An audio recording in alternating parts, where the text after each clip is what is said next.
Su ürünlerine olan talep, denizlerin bile başa çıkamayacağı seviyeye gelmek üzere. Çiftlikten çatala, balıkların tabakları dolduran boyutu kadar besleyici olmaları da önemli. Bunu yapmanın yolu balığın yeminde. Balık yemi içeriğinin önemli bir kısmı denizden elde ediliyor. Bu da deniz yaşamı üzerinde baskı oluşturuyor. Sürdürülebilir kaynaklar kullanarak yenilikçi yem teknolojisiyle denizlere rahat bir nefes aldırmayı hedefliyoruz. İşin sırrı balık yemindeki balık oranını besin değeri yüksek alg yağı yani yosun yağı kullanarak azaltmaktan ve balığın besleyici özelliğini arttırmaktan geçiyor. Metro olarak yediği önünde yemediği yarında projesiyle sürdürülebilir çiftlik balığı üretiminde besin değerini ve kaliteyi arttırırken çevreye olan etkiyi azaltmayı amaçlıyoruz. Anaçtan hasata besin değeri yüksek sürdürülebilir yemlerle beslenen düşük kafes yoğunluğunda bol oksijenli levrek ve çupura yetiştiriyoruz. Türkiye'de ilk defa balık yeminde alg yağı kullanarak yemde balık miktarını azaltırken omega 3 açısından sektör ortalamasının 2 katı değerlere sahip balıklar yetiştiriyoruz.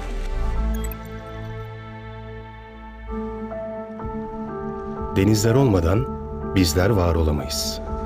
Varlığımız yediğimiz besine bağlı. Biz de yediklerimize bağlı olmalıyız. Yarının bugüne bağlı olduğu kadar.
Başkanım, kıymetli müsteşarım, değerli başkanlarım, saygıdeğer protokol, sevgili misafirler.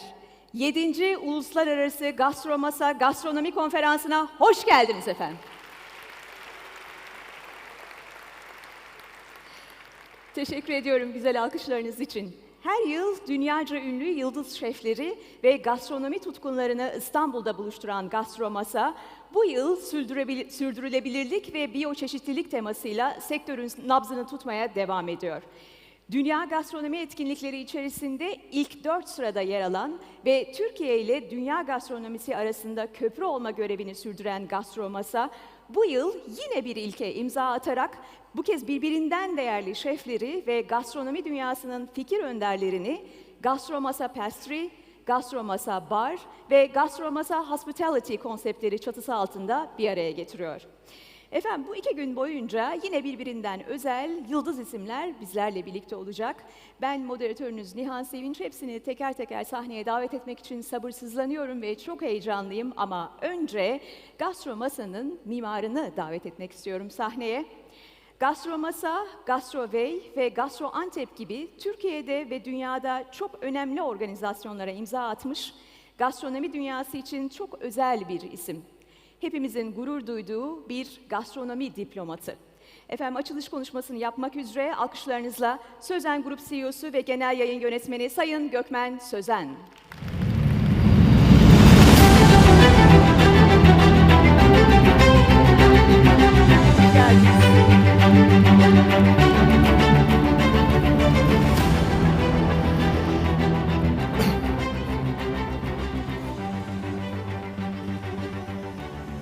Saygıdeğer dernek başkanlarım, belediye başkanım, Bursa'dan geldiler. Kendilerine çok çok teşekkür ediyorum. Tüm STK başkanlarım ilk zamandan bu zamana kadar her zaman yanımızda oldular. Ama daha ötesi tüm sponsorlarımıza çok teşekkür ediyoruz. Çünkü olmazsa olmazdı. Dünyanın şu anda en büyük 3 konferansından birisi Türkiye'de yapılıyor. Bunu belki görmeyenler vardır ama biz mutlaka bunu göstereceğiz.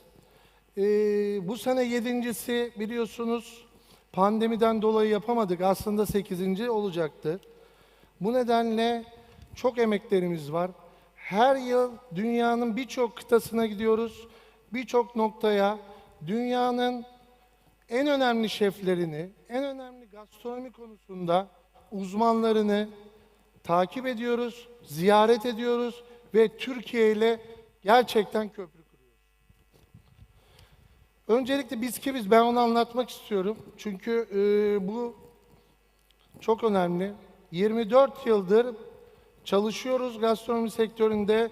15 yıldır da şirketimizde birçok gastronomi konusunda sektörü de ilerlettiğimizi zannediyoruz. Türkiye'nin gastronomi sektörüyle buluşturan en önemli dergisi Food in Life'la sektörde iletişimi arttırdığımıza inanıyoruz. Dünyanın en iyi şeflerini kapak yaptık. Belki de Türkiye'nin %99'u bu kişileri bilmiyorlar ama dünyada trend yaratan şefleri, genç şeflerimiz, öğrencilerimiz daha fazla bilgilensin diye kapaklarımıza taşıdık, yerinde ziyaret ettik.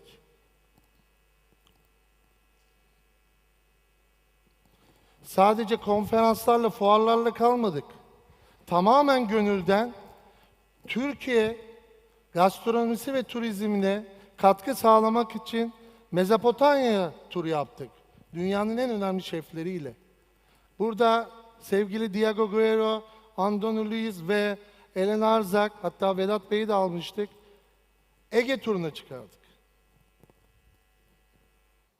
Sadece Gastromasa'yla da kalmadık.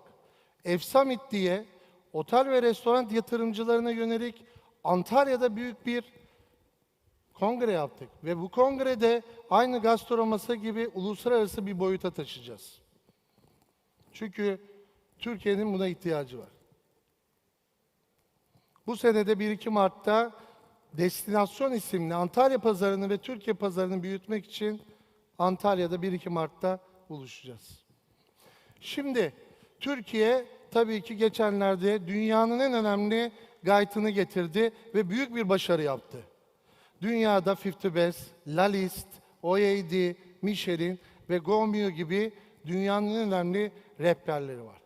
5 yıldır uğraştığımız Fransız kökenli 15 noktada 15 ülkede olan Gourmet'un haklarını alarak Türkiye pazarını, şef restoran pazarını büyüteceğiz. Bu nedenle Gourmet'u aldık.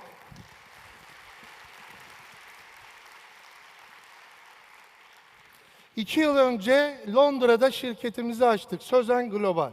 Amacımız Gastromasa'yı Londra'da yapmak. Net söylüyorum, yapacağız.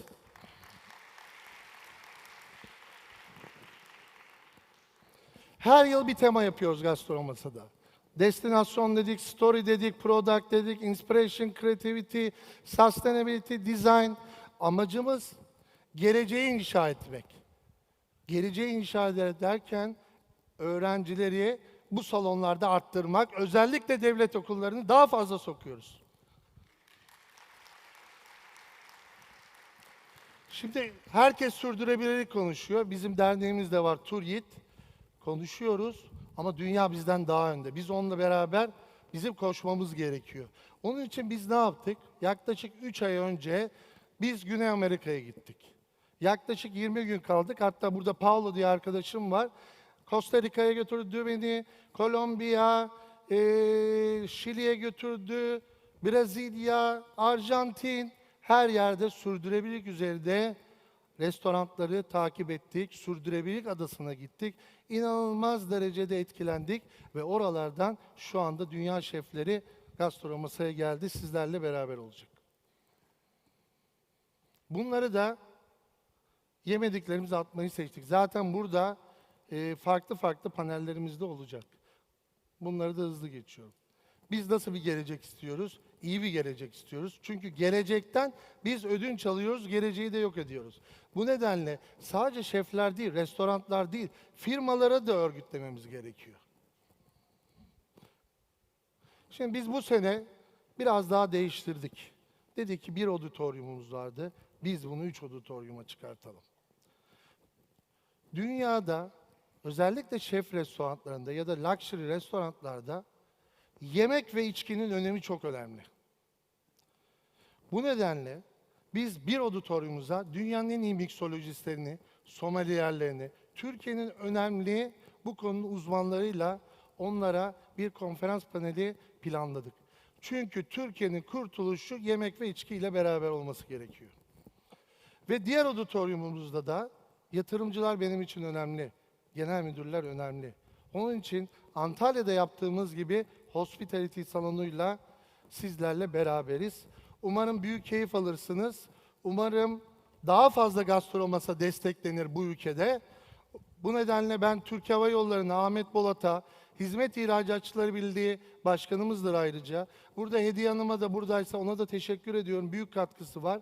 Akkor grubuna, Uğur Talayan'a, tüm destekleyen otellere, ana sponsorumuz Metro'ya bizzat çok çok teşekkür ediyorum. Onun yanında da Tahsin Bey de burada, bizim mutfak sponsorumuz Öztüryakilere ve tüm sponsorlarımıza kalpten teşekkür ediyorum.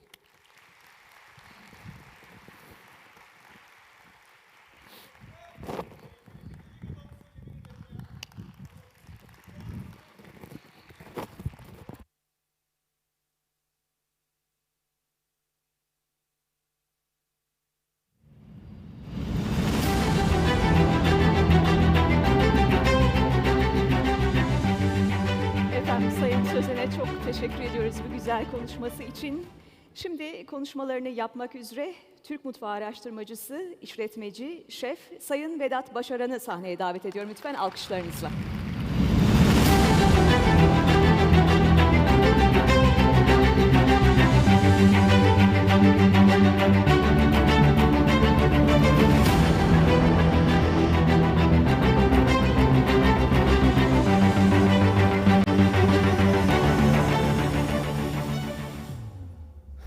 Günaydın, yeni bir heyecan.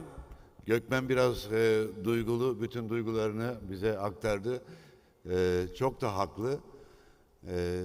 Bu organizasyonları yaparken yapılanları anlatmak o kadar zor ki bütün dünyaya dolaşıp binlerce insanla konuşup, görüşüp, onları ikna edip ülkemize tekrar bu insanları toparlayıp bu başarıyı önümüze koyması çok kolay bir şey değil.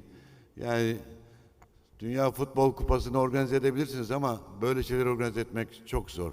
Gittikçe büyüyen, gittikçe gelişen bir gastromasa. Bu gastromasanın kıymeti gerçekten yıllar sonra anlaşılacak. 30 yılda Türkiye'nin geldiği gastronomi meselesi inanılmaz bir boyutta. 30 sene önce 3-5 okulken 100'e yakın okula dönüştü. Bizim duygularımız çok kabarık, biz çok hızlı ilerleyen bir milletiz. Ama bunun içindeki en önemli çalışmaları, bu tip organizasyonları yapan insanları ve kurumları çok daha fazla desteklemek, hem devlet kurumları hem de şirketler olarak buna sıkı bir şekilde yaklaşmak lazım. Neden bunu söylüyorum? Bu 2 gün boyunca bizle beraber olacak şefler, yazarlar, araştırmacılar dünyanın en önemli insanları. Konuyu Gökmen anlattı. Şöyle bakmak lazım. Aşçılığın ilk sahnesinden bugünkü sahneye gelişimize kadar baktığımızda dünyanın ilk kurulduğu günden bugünkü güne kadar bakarsak her şey sofranın, yemeğin etrafında bu medeniyetler oldu ve bugüne kadar geldik. Aşçılıkla ilgili çok çalışmalar yıllardır yapıldı. Son 150 senedir birçok moda, tema işlendi. Ama artık günümüzde şöyle bir gerçek var. Doğal kaynakların sürdürülebilir hale gelmesi ve bunların korunması, gelecek nesillere bunların aktarılması son derece önemli hale geldi. Gene işte bu rolü üstlenen kitle ilk başta gene sofralarda tabaklarımıza yemeklerimizi koyacak olan gene bu aşçılar. İşte bu aşçılar doğayı dönüştüren, geliştiren, geleceği hazırlayan insanlar ve hayata değer katan insanlar, insanı sofranın etrafında toparlamaya çalışan insanlar. Bu 2 gün boyunca gerek sohbetlerde, gerekse workshoplarda bu başarıları konuşacağız. Şöyle söyleyelim, bu yapılan iş kopyala yapıştır bir iş değil. Aşçılık kolay bir mesele değil. Bütün toplumların doğru bir şekilde beslenmesi, kaliteli beslenmesi, doğanın korunması, doğanın doğru şekilde korunmasıyla ilgili yapılan çalışmalarda bu aşçıların yarattığı değerler büyük değerler. İşte bu değerleri toparlayan milyonlarca aşçının içinden seçilmiş, gelmiş ve bu işlerini, güçlerini yarıda bırakıp bizlerle beraber İstanbul'da daha 10 gün önce bir bombanın patlatıldığı bir İstanbul'da korkmadan cesaretle bizlerle beraber dünyaya mesaj vermeye gelmiş insanlar. Bu kolay bir mesele değil. Dolayısıyla alkışlanacak bir organizasyonu yapan sevgili Gökmen Sözen'e tekrar çok teşekkür ediyoruz. Tekrar alkışlar bekliyoruz biz kendisinden. Ve diğer büyük alkış da bizi İstanbul'da, Türkiye'de yalnız bırakmayan bu değerli misafirlere büyük alkış istiyoruz.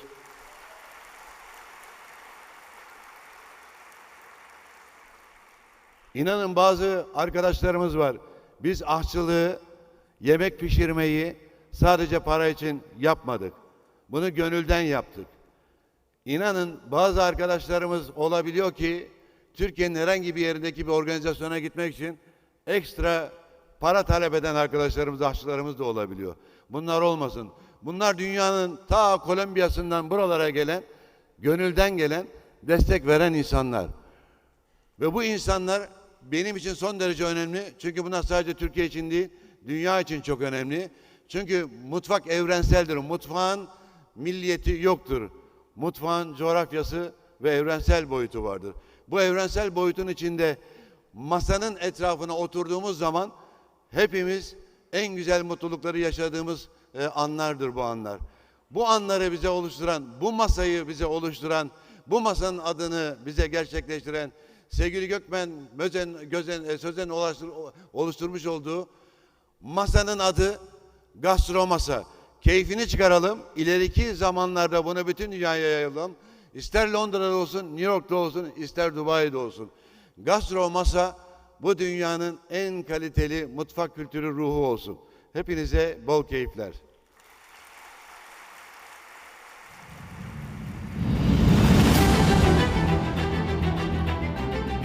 Sayın Başaran'a çok teşekkür ediyoruz. Konuşmalarını yapmak üzere Metro Toptancı Market CEO'su Sayın Sinem Türünk'ü mikrofona davet ediyorum lütfen.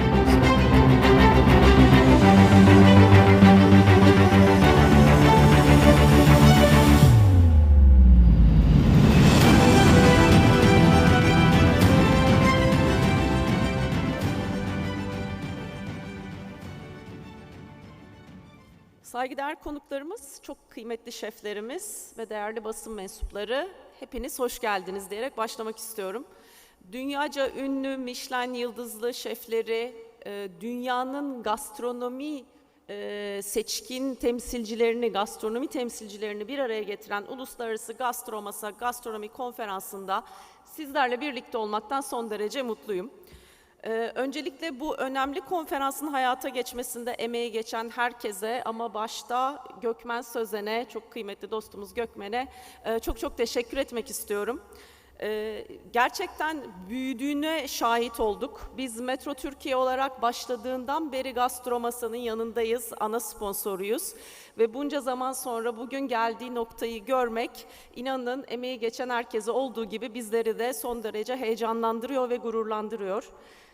Gerçekten ülkemizin önemli gastronomi etkinliklerinden birisi haline geldi Gastromasa. Biz de Metro Türkiye ailesi olarak 4000 kişiye yakın büyük bir aileyiz. Her gün ulvi bir amaç için heyecanla ve tutkuyla yataklarımızdan kalkıp işimizin başına geçiyoruz. Ve bu ulvi amacımız da Türk mutfağının değerlerini korumak, Türk mutfağının lezzetlerini gelecek nesillere aktarılmasını sağlamak ve tabii ki Türk mutfağının ve şeflerimizin dünyada hak ettikleri yere gelebilmelerini sağlamak. İşte Gastromasa'da bizim bu misyonumuza çok güzel uyan ve bu misyonumuza hizmet eden önemli etkinliklerimizden bir tanesi. Özellikle bu sene teması sebebiyle de bizim için gerçekten önemli bir etkinlik oldu Gastromasa. Yeni bir dünya için sürdürülebilirlik ve biyoçeşitlilik diyoruz bu sene. Ve Metro Türkiye olarak şunu da altını çizmek isterim ki hiçbir zaman sürdürülebilirliğe bir proje olarak yaklaşmadık. Bugün geldiğimiz noktada yine tüm Metro ailesi olarak sürdürülebilirliği bir çalışma biçimi olarak benimsiyoruz ve artık DNA'mıza işlemiş önemli etmenlerden birisi olarak görüyoruz.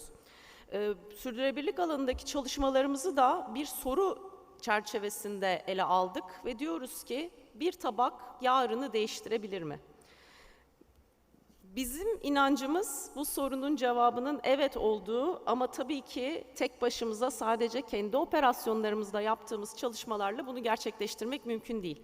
İşte bu yüzden de parçası olduğumuz büyük ekosistemin tüm paydaşlarını bir araya getirmek suretiyle yerel üreticinin doğru metotlarla üretim yapmasından coğrafi işaretlerle ürünlerimizin korunmasına kadar, doğru lojistik sistemlerinin kullanılmasından izlenebilirlikle tüketicilere, şeflerimize en doğru ürünlerin sunulmasına dek yapmış olduğumuz her çalışmada insan odaklı bir şekilde içinde bulunduğumuz topluma bir fayda sağlamak için çalışmalar yapıyoruz. Şunu unutmamak lazım.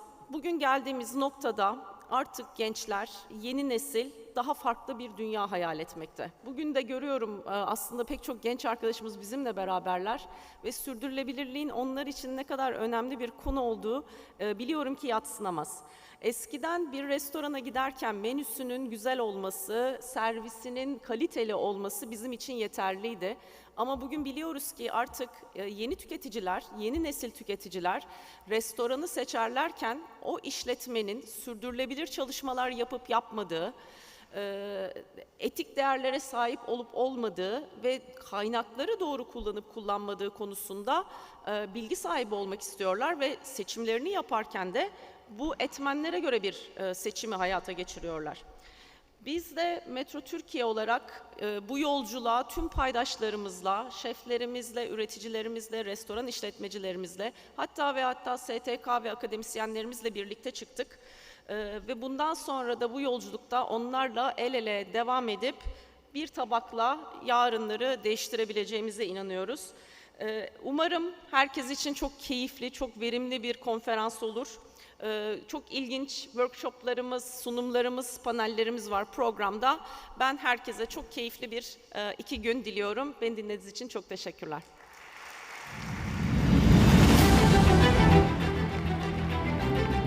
Sayın Türünge ve ana sponsorumuz Metro'ya çok teşekkür ediyoruz. Konuşmalarını yapmak üzere Bursa Büyükşehir Belediyesi Başkan Vekili Sayın Ahmet Yıldız'ın sahneyi onurlandırmaları arz olunur.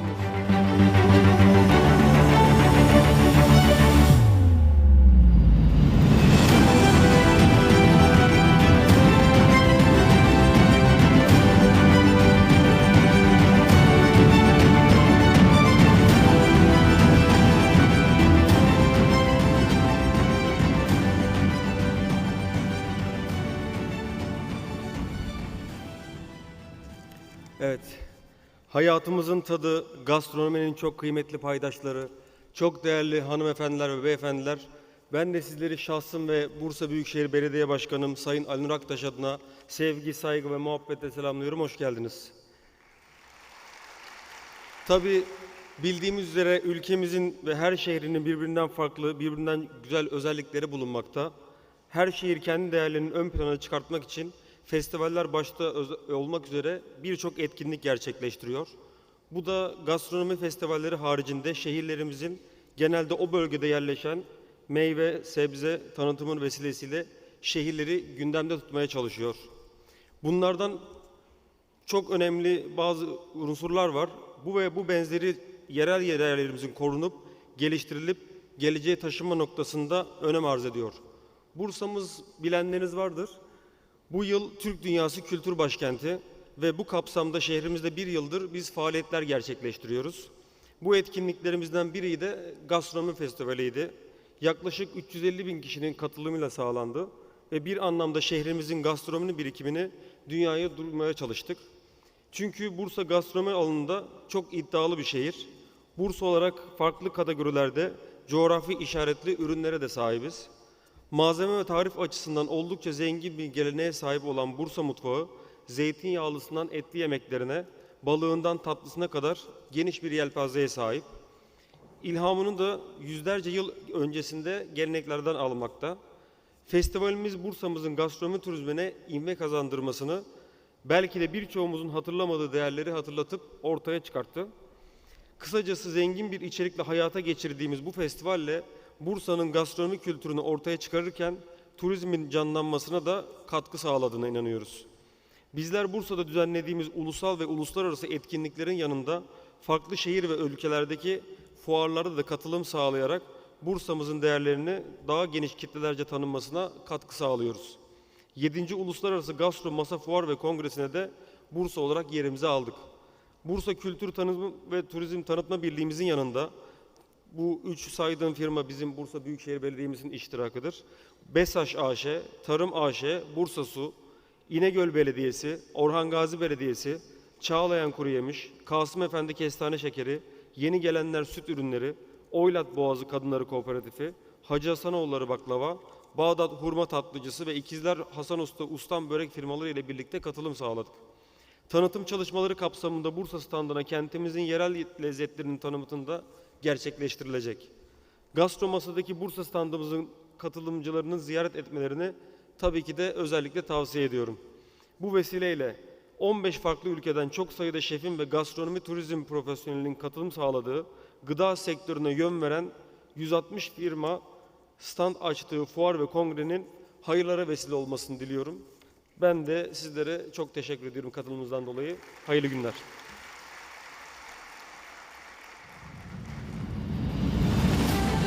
Sayın Yıldız'a bugün bizlerle birlikte olduğu için şükranlarımızı sunuyoruz efendim.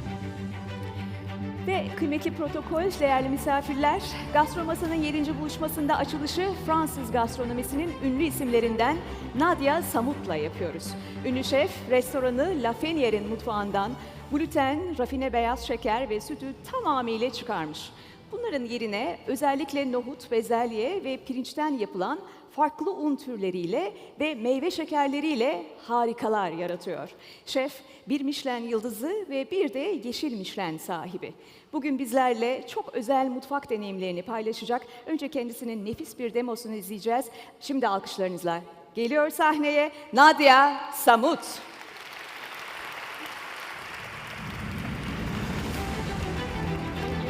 Bienvenue. Allez-y.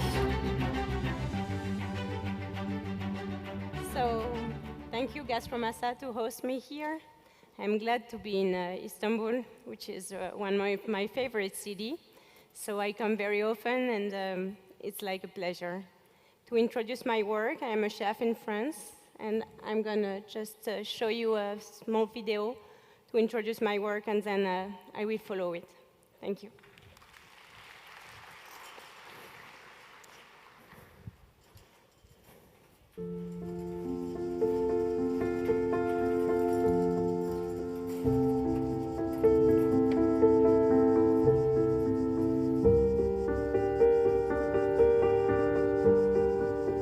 Ici, on est devant la maison dans laquelle j'ai grandi. C'était un relais de poste à cheval au 19e siècle.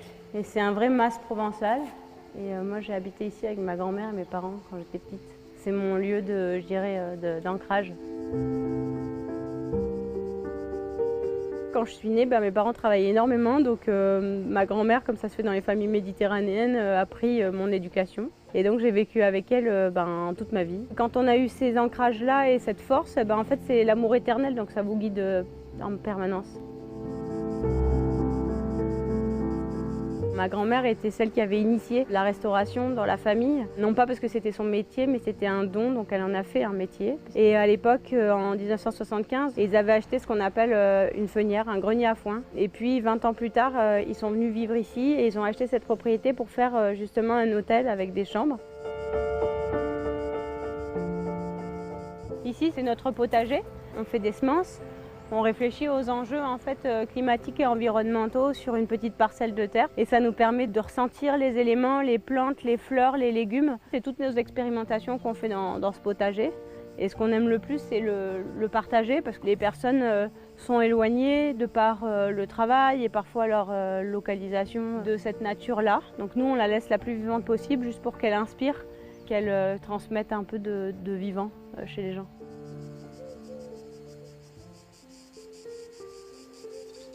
Le vivant, moi, je le conçois comme une énergie qui est là depuis très longtemps, qui anime toute chose, chez les animaux, tout ce qui compose le végétal et l'humain. C'est une énergie qu'on sent quand on est connecté à ça. Et moi, pendant longtemps, j'ai cherché à comprendre ça. Et à un moment donné, je me suis fait à l'idée qu'on ne peut pas le comprendre, mais on ne peut que le vivre. Nadia, c'était à travers l'alimentation, la santé, l'agriculture. Et je me retrouvais complètement là-dedans, en fait. Voilà, elle était là, notre vision. Et comment monter des projets, justement, un fort impact social, sociétal et environnemental, mais aussi qu'on peut s'aimer à travers le monde. Quand j'étais petite, je suis née malade cœliaque. J'avais ce problème effectivement du gluten, du lactose aussi. Et j'avais un problème avec les disaccharides. J'ai vécu, oui, je me suis adaptée comme la nature, c'est-à-dire j'étais résiliente. Et j'ai vécu dans ce monde sans comprendre qu'il n'était pas totalement adapté pour moi au départ. Sociologiquement, on mange 3 fois par jour à table, ensemble. Et quand on a une problématique liée à l'aliment, on ne mange pas comme les autres ou on ne mange pas avec les autres. Tous ces mots-là étaient trop forts pour me dire que j'allais être coupée du reste du monde. Et du coup, j'ai créé effectivement Commensal pour ce terme fort qui était la commensalité, le partage à table. Dans Commensal, en fait, il n'y a pas de fermeture. On ouvre notre table à tous. Du coup, c'est un message universel et c'est une réponse universelle à une problématique alimentaire globale. Le regard que je porte sur la cuisine de Nadia, c'est au-delà des mots. J'essaie de pas comprendre avec ma tête, mais plus avec mon cœur. Je goûte et je regarde où ça m'amène. Ça m'amène à un lâcher-prise, une sérénité du cœur, de la tête, de l'esprit et du corps. Dans ma cuisine, je ne passe pas hors des sentiers battus, je passe sur un chemin qui est le mien. Je suis complètement guidée. Je suis liée tout simplement aux ingrédients qui m'inspirent et qui me font créer quelque chose. J'entends exactement le rythme de chaque ingrédient et la manière à laquelle ils vont se lier vont me permettre de créer des émotions. Ce projet-là, comment respecter le vivant, c'est déjà faire des projets qui amènent à régénérer les sols. Nous, on commence par la terre. Comment faire des cultures et trouver des hommes qui veulent régénérer la terre à travers des cultures. Une fois que ce vivant-là est dans le sol, on va mettre des plants, des semences qui respectent les mêmes cahiers des charges du vivant. Et ensuite, on va planter. Ici, on est dans une des parcelles du lycée agricole de l'île sur la Sorgue et on est surtout dans un champ de pois chiches, ma matière préférée. En 2050, 65% de la population mangera végétal. Donc on sait bien que la légumineuse, c'est un des ingrédients majeurs et que les gens se tournent vers ça. Et là, pour le coup, on peut créer un environnement des possibles. On ne passe plus par la coopérative pour la vente de nos légumes secs, parce que c'est un légume sec. Pratiquement l'ensemble de la production est vendu à Nadia. On a un contrat en fait annuel. Et moi je trouve ça génial parce qu'on lie les 3 rôles des exploitations de lycée agricole, la production, la pédagogie et puis l'animation et le développement du territoire. Je pense que les élèves sont sensibles à ça. Ouais. C'est une graine qui est semée. Oui. Parce qu'à un moment donné, ils vont voir que le modèle est différent de ce qu'ils auraient appris, ils en parlent en famille, comment eux-mêmes vont reprendre les champs. Mais si on les devance justement avec ces enjeux-là, et puis qu'on crée des filières, ça veut dire qu'on est chacun des maillons de la chaîne, tous ensemble. Déjà, c'est valorisant, et puis en plus de ça, on compte les uns sur les autres, mais en trouvant des solutions ensemble, quoi. C'est un cercle vertueux d'acteurs locaux. Tout le monde a envie, et bien, et puis surtout, il y a une vraie nécessité de le faire pour régénérer ces sols et puis pour avoir des économies qui sont plus saines et qui valorisent l'humain, quoi, aussi. Je me suis posé des questions sur la riziculture, sur l'environnement, sur cette culture-là en fait. Je veux bien utiliser du riz, mais me poser la question sur toute la chaîne était l'enjeu du travail de commensal. Il y a un respect des choses et il y a un travail. Et par exemple, je pense que celui de Fred est exemplaire dans ça et c'est celui qui m'inspire en fait. Donc disons que quand j'utilise le riz, je pense beaucoup à sa démarche. J'avais cette volonté en tout cas de repousser les limites et de savoir si je pouvais faire de la farine de riz en France avec du riz camarguais. C'est toujours plus cher, on ne va pas se cacher, en tout cas moi ce que je fais évidemment. Mais en tout cas, il y a toute cette conscience et ce travail agricole et cette réflexion sur notre agriculture locale derrière ce produit-là. Et le goût de cette farine de riz, c'est le goût de tout ce travail. D'être en polyculture élevage, ça veut dire que derrière ça, on a déjà un système qui est en rotation. Et de me dire que je fais quelque chose qui pourra peut-être profiter aux générations derrière, oui bien sûr, c'est une certaine fierté que de dire voilà, on essaye de maintenir un patrimoine, une région, une culture, un écosystème. Il faut vraiment avoir une raison de se lever tous les jours, il n'y a rien de plus important. Et je pense que la base du travail de Nadia, c'est ça, c'est qu'elle sait pourquoi elle se lève tous les jours. Et j'admire ce type de personnes qui ont un projet et qui essayent de le porter jusqu'au bout. Par mon hypersensibilité, avec laquelle je suis née, j'ai un intestin sensible, j'ai un cerveau sensible, je suis quelqu'un de sensible. J'ai accepté qui j'étais et j'ai décidé de créer ce monde au goût meilleur. Ça s'est passé comme ça.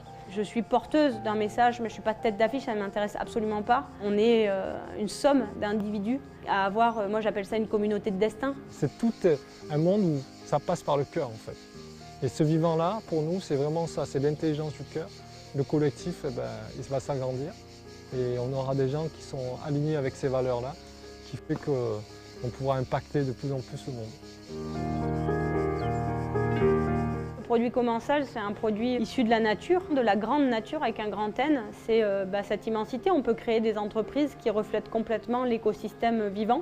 Une fois qu'on a ce produit-là, on le distribue et ensuite on espère les clients ressentent et que ça leur apporte, au-delà du plaisir gustatif, des bienfaits, que ce soit au niveau de la santé et surtout au niveau de leur conscience. En fait. C'est un produit qui pourrait faire exemple pour essaimer ce modèle entrepreneurial conscient et immense. Commensal est né ici sur le territoire région Sud, mais c'est un projet universel par sa pensée, mais qui va le devenir par son modèle économique. Et mon but, c'est qu'il existe des commensals dans chaque contrée, dans chaque pays, et que tout le monde puisse être fier de son commensal.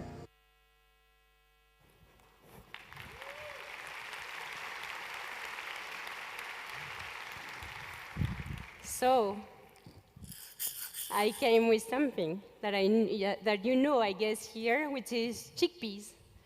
Chickpeas is gold. If you plant chickpeas, it brings nitrogen to the soil. It resists to climate change. It doesn't need a lot of water, and it brings protein to people.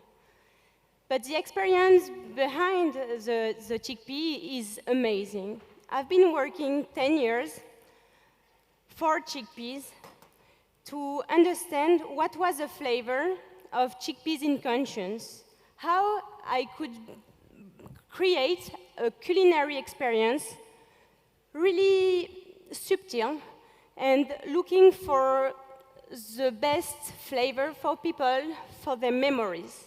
Because I thought that if you don't create memories with simple things, people can't have like the pleasure and the habits of eating it.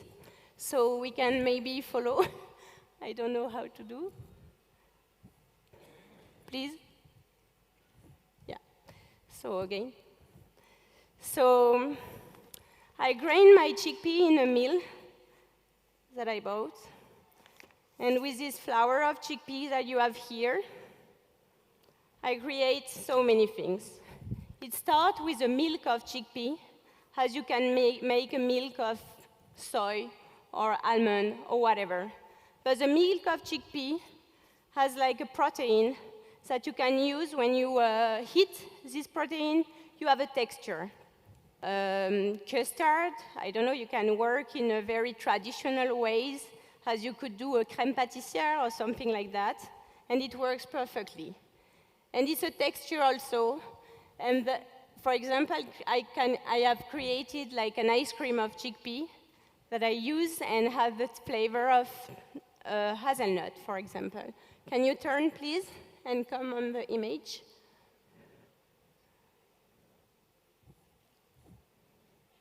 Again. So as you saw in the movie before, I recreate the whole ecosystem of chickpea with the farmers around my place. And I work first of all in the farming school because I was sure that if I was working with the students, it was the first base of bringing some new energy in the way of recycling and regenerating soil. And if we regenerate soil, we can regenerate people. So it was about respecting crops, soil, and people. A unique taste means like, with this flour, it's not only just chickpea, but it's not only like just an ingredient. If you put like conscience in the ingredient, you add value to this. And I think that chickpea could be like the ingredient of the changing world. So this is the ice cream, dedicated a little bit to Turkey because I use pomegranate syrup and za'atar. Here, for example, if we had to make puffs with the chickpea flour, it could be used also, and it was the best experience to make puffs and cream inside. And it was not only to show that it was not a substitution, but something more like understanding the texture and the ingredients to make a new culinary experience. So, sorry. Yeah. So I think that everyone could have his own project in their soil, in their country, to change the world and to respect the whole environment, the biodiversity, and create new culinary experience, very subtle, to transmit it to people. We have a restaurant in the south of France called La Fenière, as you saw, and in this restaurant, we have like a foundation, like every day we are doing research about legumes or about herbs and how to integrate farmers in the whole project, and we are just a part of the chain. So, as I say every day, we are not enough to try to make it better, and we can do it all together. So, thank you.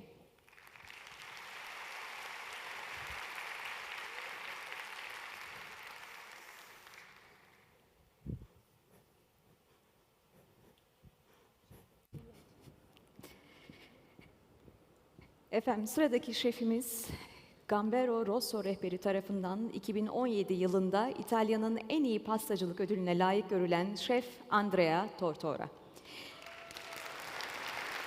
Süper. This is for you. Andrea Tortora pasta şefi olarak 3. Michelin yıldızına layık görüldüğü Saint Hubertus restoranının adeta yol gösterici ışığı olmuş uzun yıllar. Şimdi kendi restoranı Et Patisserie'in baş pasta şefi. Güzelliğin yan etkileri başlıklı konuşmasıyla aramızda. Tekrar alkışlarınızı alayım. Andrea Tortora. Thank you very much. Thank you. So I want to say thank you to everyone to be here today, and all of also the organization, because it's a good chance for me, an opportunity. And we can start with the video now. We have a small video to show you our world.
Thank you.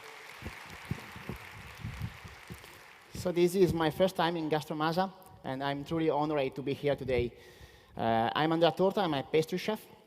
My journey started very early because I worked for many years in a restaurant between London, Singapore, Paris, and I was, for more than 10 years, Norman Diderot for pastry chefs. And together with him, we got 3 Michelin stars in 2018. I like to talk about travel because it's linked to sense to unfinished. We are always evolving. The journeys, the jobs, the people, the restaurant, the chefs. And only chef I have met in my life have made me the person I'm today. By traveling, we got new word, people, techniques, ingredients, and recipe. And that is very basic and important for our business, for our work. Creativity is the result of an important export. Every day we have to teach and to learn something new. And my story is it's really long and articulate and led me to create my own company. I think perhaps is the most brave act I can make today. I would also like to talk about the concept of the creativity. Creativity needs a big amount of time. So we need the time to be creative and to creative process. We live in a world where business, at least is business. We don't have a time, business, number, and money. And we need to slow down because creativity needs really ideas, people, and time. Beauty lies is the gesture to everyday and often imperfect things. Instead of looking over the quest for formal perfection, it will be smart to understand the imperfection in the things. For example, a tarte tatin. A tarte tatin is a classic dish, and the apple is not perfect. We have to fill the layer from the apple and make something imperfect, but nice and perfect. And today, I want to talk you about the panettone. Panettone is one of the most important and famous cake in the world, at least. and it's a symbol. It's a symbol for my career, for my work, and every day we make to produce something like 10,000 pieces a day. The product is really sensitive because it's made from raw materials, and then we have to check every time the flour. The flour comes from the grains come from the soil change the climate. It's every time is different. For that, in August, we try all the ingredients again. We start again every year. That is the most important things. The theme from Gastromasa this year is sustainability, and I want to explain you why we can make sustainability on the panettone. In the video, I show you a small glimpse of what the production when we do every year from November and December. Why only between November and December? Because we believe that panettone is only in Christmas, is a product born in Christmas and have to be in Christmas. We want to expect something special, and we want to stress the product chain, because if all the years we ask other people flour, butter, eggs, then we can stress the chain, and we don't have the real nice product to make a perfect panettone. Panettone has a really long history, but I don't explain today because we need a lot of hours or 5 hours to explain you the real story and the origin from the panettone. I take the tradition and give me about panettone, and I try to explain in my key. Discovery means looking things in a different way, and every time and every day we start to discover something new, to have a new point of view to put in our panettone, in our business. Sustainability in panettone starts, of course, for choice of raw materials. And every Easter, we start again for panettone for November. We collaborate with a mill, and the mill produces for us a special flour, not only zero flour, not too elaborated, just to have a perfect product, but to respect the soul. Seasonality. For that, for us, it's really important, the panettone making only in Christmas time, because to be sustainable means respecting the raw materials and understanding each raw materials as own season. Everything has a season. Also the people.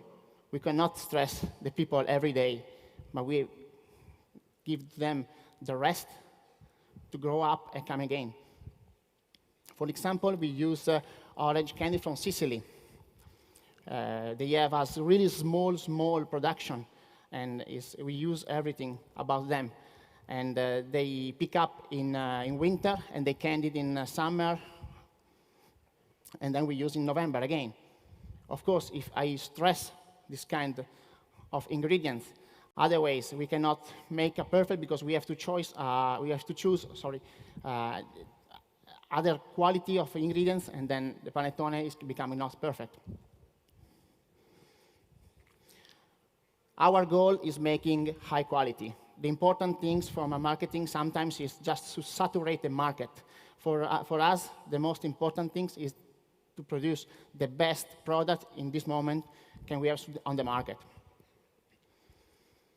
Another aspect I have studied in the last 3-4 years is the alternatives needs. I don't like to talk about sometimes, allergies, intolerance, but is a choice. It's a diet choice. And then for that we prepare olive oil panettone. We take out the butter. It was very hard to do, because the butter it's a really important ingredient in the panettone, but we achieve a perfect situation, and you cannot feel something missing in the panettone with olive oil, and that is our goal.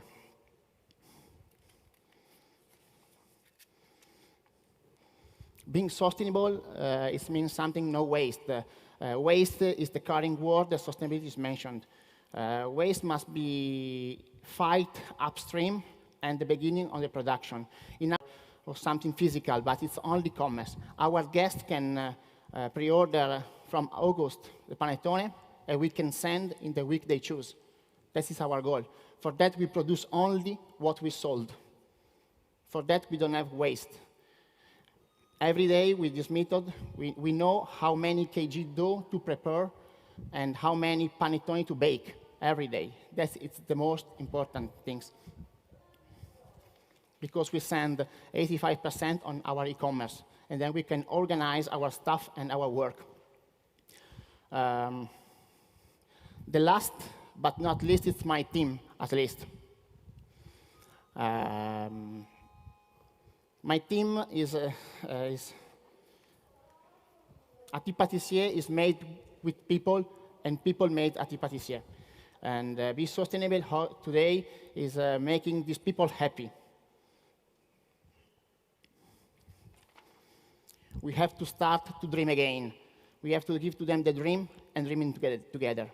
Of course, teamwork, dream work, and the freshness. Fresh is better, and the freshness is the real luxury today.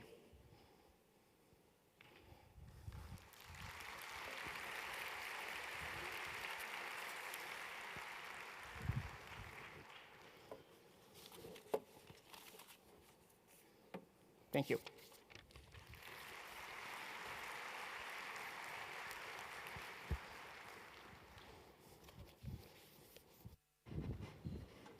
Thank you. Efendim sıradaki şefimiz 2017 yılında The World's 50 Best Restaurants Akademisi tarafından dünyanın en iyi kadın şefi seçilen Ana Rose. Harikasınız. 2019'da Travel and Leisure, restoranı Hisa Franco'yu dünyanın en iyi 30 restoranından biri olarak kabul etmiş. Hisa Franco, 2020 yılında da Slovenya'da 2 Michelin yıldızı ile ödüllendirilmiş. Restoran özellikle sürdürülebilirlik konusunda dikkatleri üzerine çekiyor ve alkışlarınızla sahneye Ana Rose geliyor.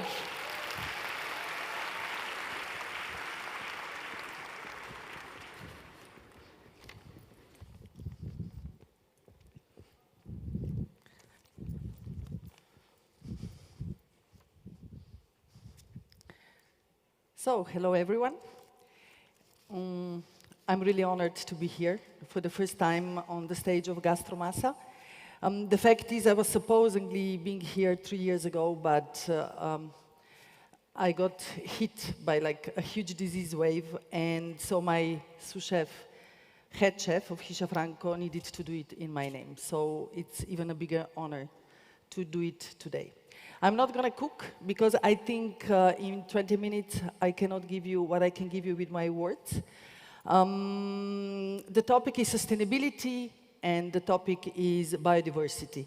What is biodiversity? What is sustainability? I tried to put down in one a little bit longer sentence this morning, and after that we will see the video, but let me first read what I think. So biodiversity and overall genetic diversity regulate all the planet's biological processes and enable the organisms to adapt to their environment and crops to withstand diseases. Healthy and diverse ecosystems allow us to avoid many modern pharmaceuticals that would help heal human and plant diseases. Healthy and diverse ecosystems are supporting food security, so it is also essential for human health and our well-being. And this is a call for going back to single farmers, to seasonal, micro-local, biodynamic farming. This is the way we could return the landscapes to their original condition. Can we see the video, please?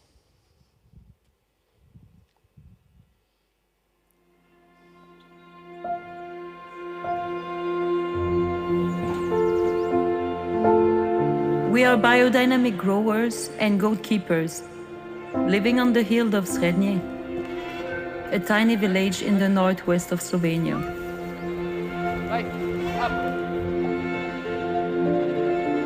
We're one of the local suppliers for Ana Rose, the country's only 2-star Michelin chef of the Hisa Franco restaurant. Zero-kilometer gastronomy is a lifestyle for us.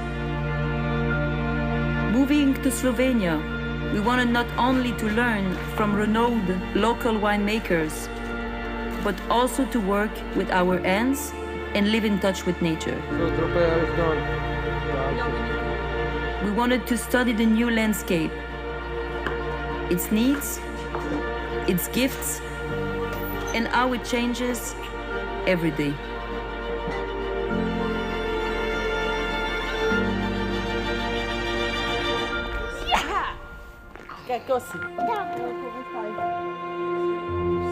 We carefully choose seeds and plant vegetables that have a high chance of synergy with this environment.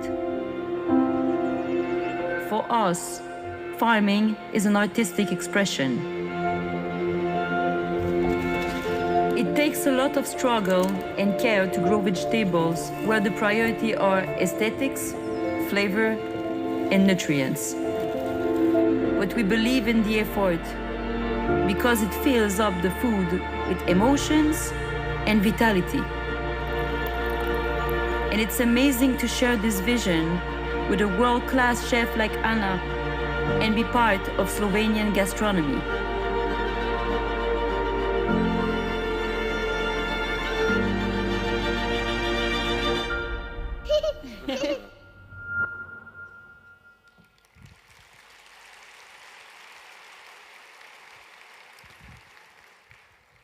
Okay, so what is it all about?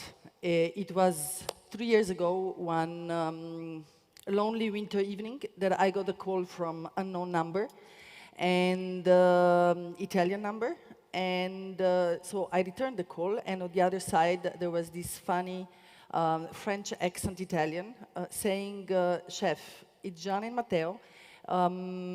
We live in Goriška Brda. We moved to Slovenia to do biodynamic, to work with biodynamic wine growers. And we have an idea. Could we come and meet?" And I said, "Yeah, of course. I always like meeting new people." So they came the day after in a coffee time. And I mean, you've seen them. It's actually, it looks like they would be coming from another planet. They were smelling of goats, of the land. I mean, with hands that were full of soil under the nails. And I was thinking, like, what are they going to propose me? So they told me that one day they were going a little bit around Goriška Brda, and they found this almost abandoned village called Srednje, which is pending somewhere between the mountain and the sea. And they found a house that it's actually not a beautiful house, but they fell in love with it, and that has 12 hectares of land around, with old nut trees, with old walnut trees, with old plum trees, and the house is all to be refurnished. So they said, how about if we think over starting a biodynamic farm, would you buy things from us? And I was like, wow. I mean, usually in Slovenia, you need to ask people to think over alternative ways of farming or growing, and you never convince them. So there is these two people coming from Italy and French part of Canada to actually try to see what they can do out of Slovenian land and make experiments and showcase us that we can grow a lot more from what we think. So I, of course, said yes right away. And then small catastrophes started happening. Like at the moment we did a list of things, what we could grow. She was like, but this is a very poor list. And I was like, yeah, but this is what can grow in the mountains. And Jean said, but this is not all what can grow in the mountains. This is what you think can grow in the mountains. And so her list from my list was 3 times longer. There was wasabino, there was New Zealand spinach, there was ice plant, or husk cherries or husk berries. And I said, but you cannot grow these things in Slovenia in the high mountains. And she said, we should try. Sometimes rotating the plants, the crops, is really important. And believe me, I'm not a farmer. And I'm just a chef who is trying to work as local as possible with what we can grow around us. But my thinking has always been in that old-fashioned traditional way where you don't, in your head, make a click over that there is a lot more out there from what you really know. So the first year, we went into COVID times. So we actually call it year 0 because we made a lot of mistakes. We grew maybe in wrong parts of the garden, but we also had no guests to cook for. Then the first year that was somehow successful started happening. And you know what happened? Hisha Franco's menu started completely changing. Today, because of Jean and Matteo, we are almost a vegetarian restaurant in the mountains where I don't believe you should be vegetarian. But we started using meat, fish as a spice to the vegetables that grow on 900 meters. And when I think how much Jean and Matteo influenced my way of thinking and my way of cooking in such a short time, I find that with these humble human beings really, really amazing. So this summer, I got a phone call from Prime Minister. He just took over the power in Slovenia, changing the politics for good. And he said, you know, I would like you to be my hobby program. I would like to show Slovenians what is good food. So we chatted. I was on holidays, barefoot with my feet in the water, listening to this man that has an idea that Slovenians could be eating in a better way. So I said to him, you know what, when I get back from holidays, take an afternoon with me and I will show you something. So we went on a farm. I said to him, you have to be dressed for the garden, no fancy cars because the farmers will escape, and just be there, open-minded.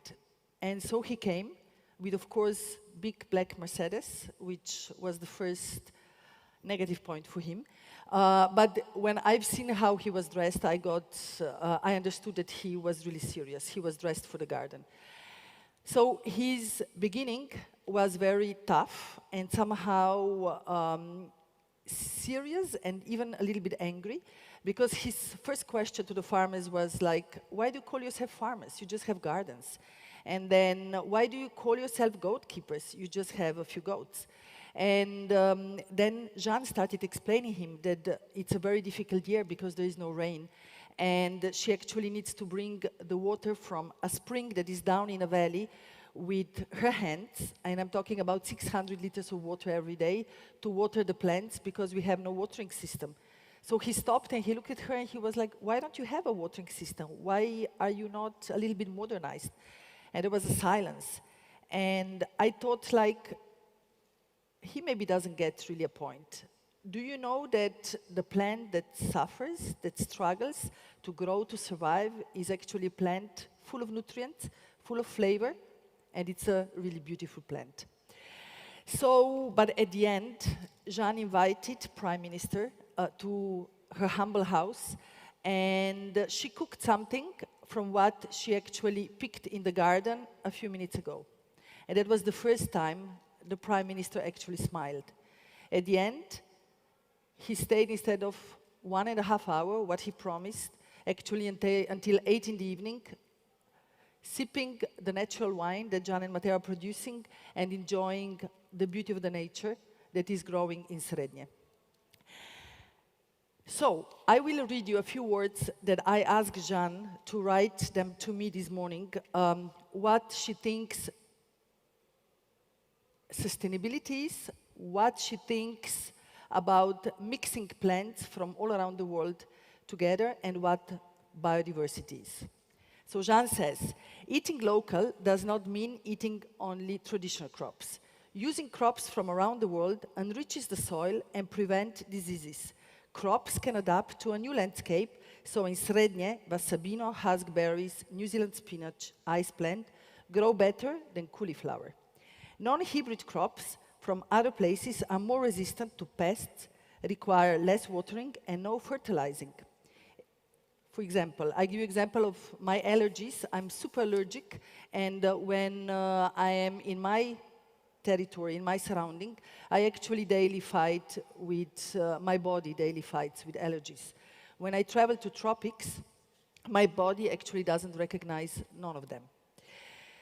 So big farming with a few crops only bring to hybrids that focus on bigger yield but lower quality, flavor and nutrients.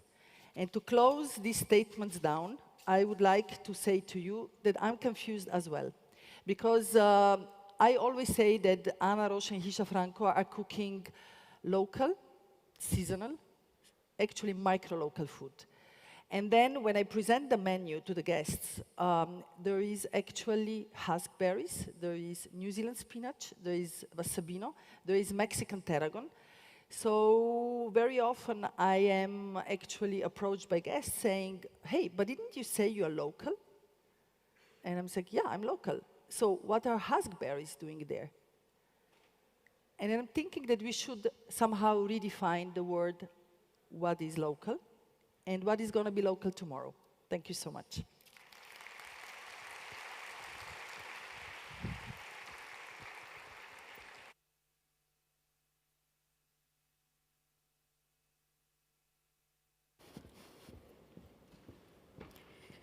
Sevgili konuklar, sıradaki misafirimiz Norveç'te dünyanın en büyük sualtı restoranı Andra ev sahipliği yapan ve Avrupa'da daha önce hiç görülmemiş eşsiz bir restoran deneyimi yaratan şef Nikolaj Elitsgaard. Şef ilk Michelin yıldızını 2020 yılında restoranı açtıktan hemen 10 ay sonra almış. Son 11 yıldır da okyanustaki deniz yosunları ve diğer biyoçeşitlilikten etkilenerek yemek pişirmek için yeni türler bulmaya, okyanus lezzetlerinin daha derinine dalmak için yeni teknikler keşfetmeye durdurak bilmeden devam ediyor. Alkışlarınızla sahneye davet ediyorum Şef Nikolaj Elitsgaard.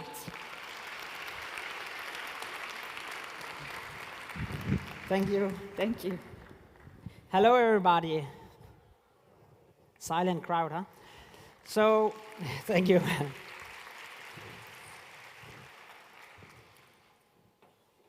Okay, I always have problem with these PowerPoints, but yeah. Did you know, all of you, that actually, of all the food that we humans eat, only 2% is coming from the ocean? Did you know that?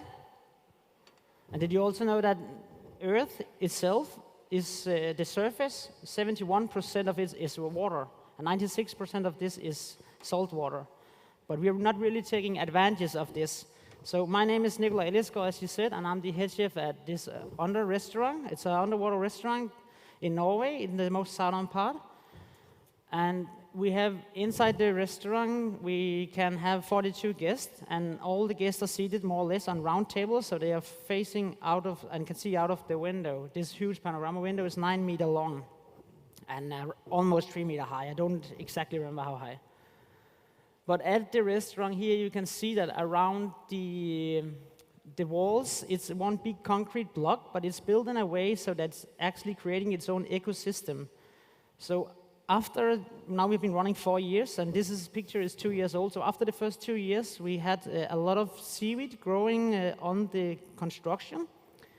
And also mussels was living there, and limpets and periwinkles, and then it attracts smaller fishes that comes to live there, and these smaller fishes would attract bigger fishes that then will come and eat the smaller fishes. Is a crucial word, I know, but this is kind of how the ecosystem works, and this is also how that we manage to have fish outside our windows, because they kind of attract each other to eat each other.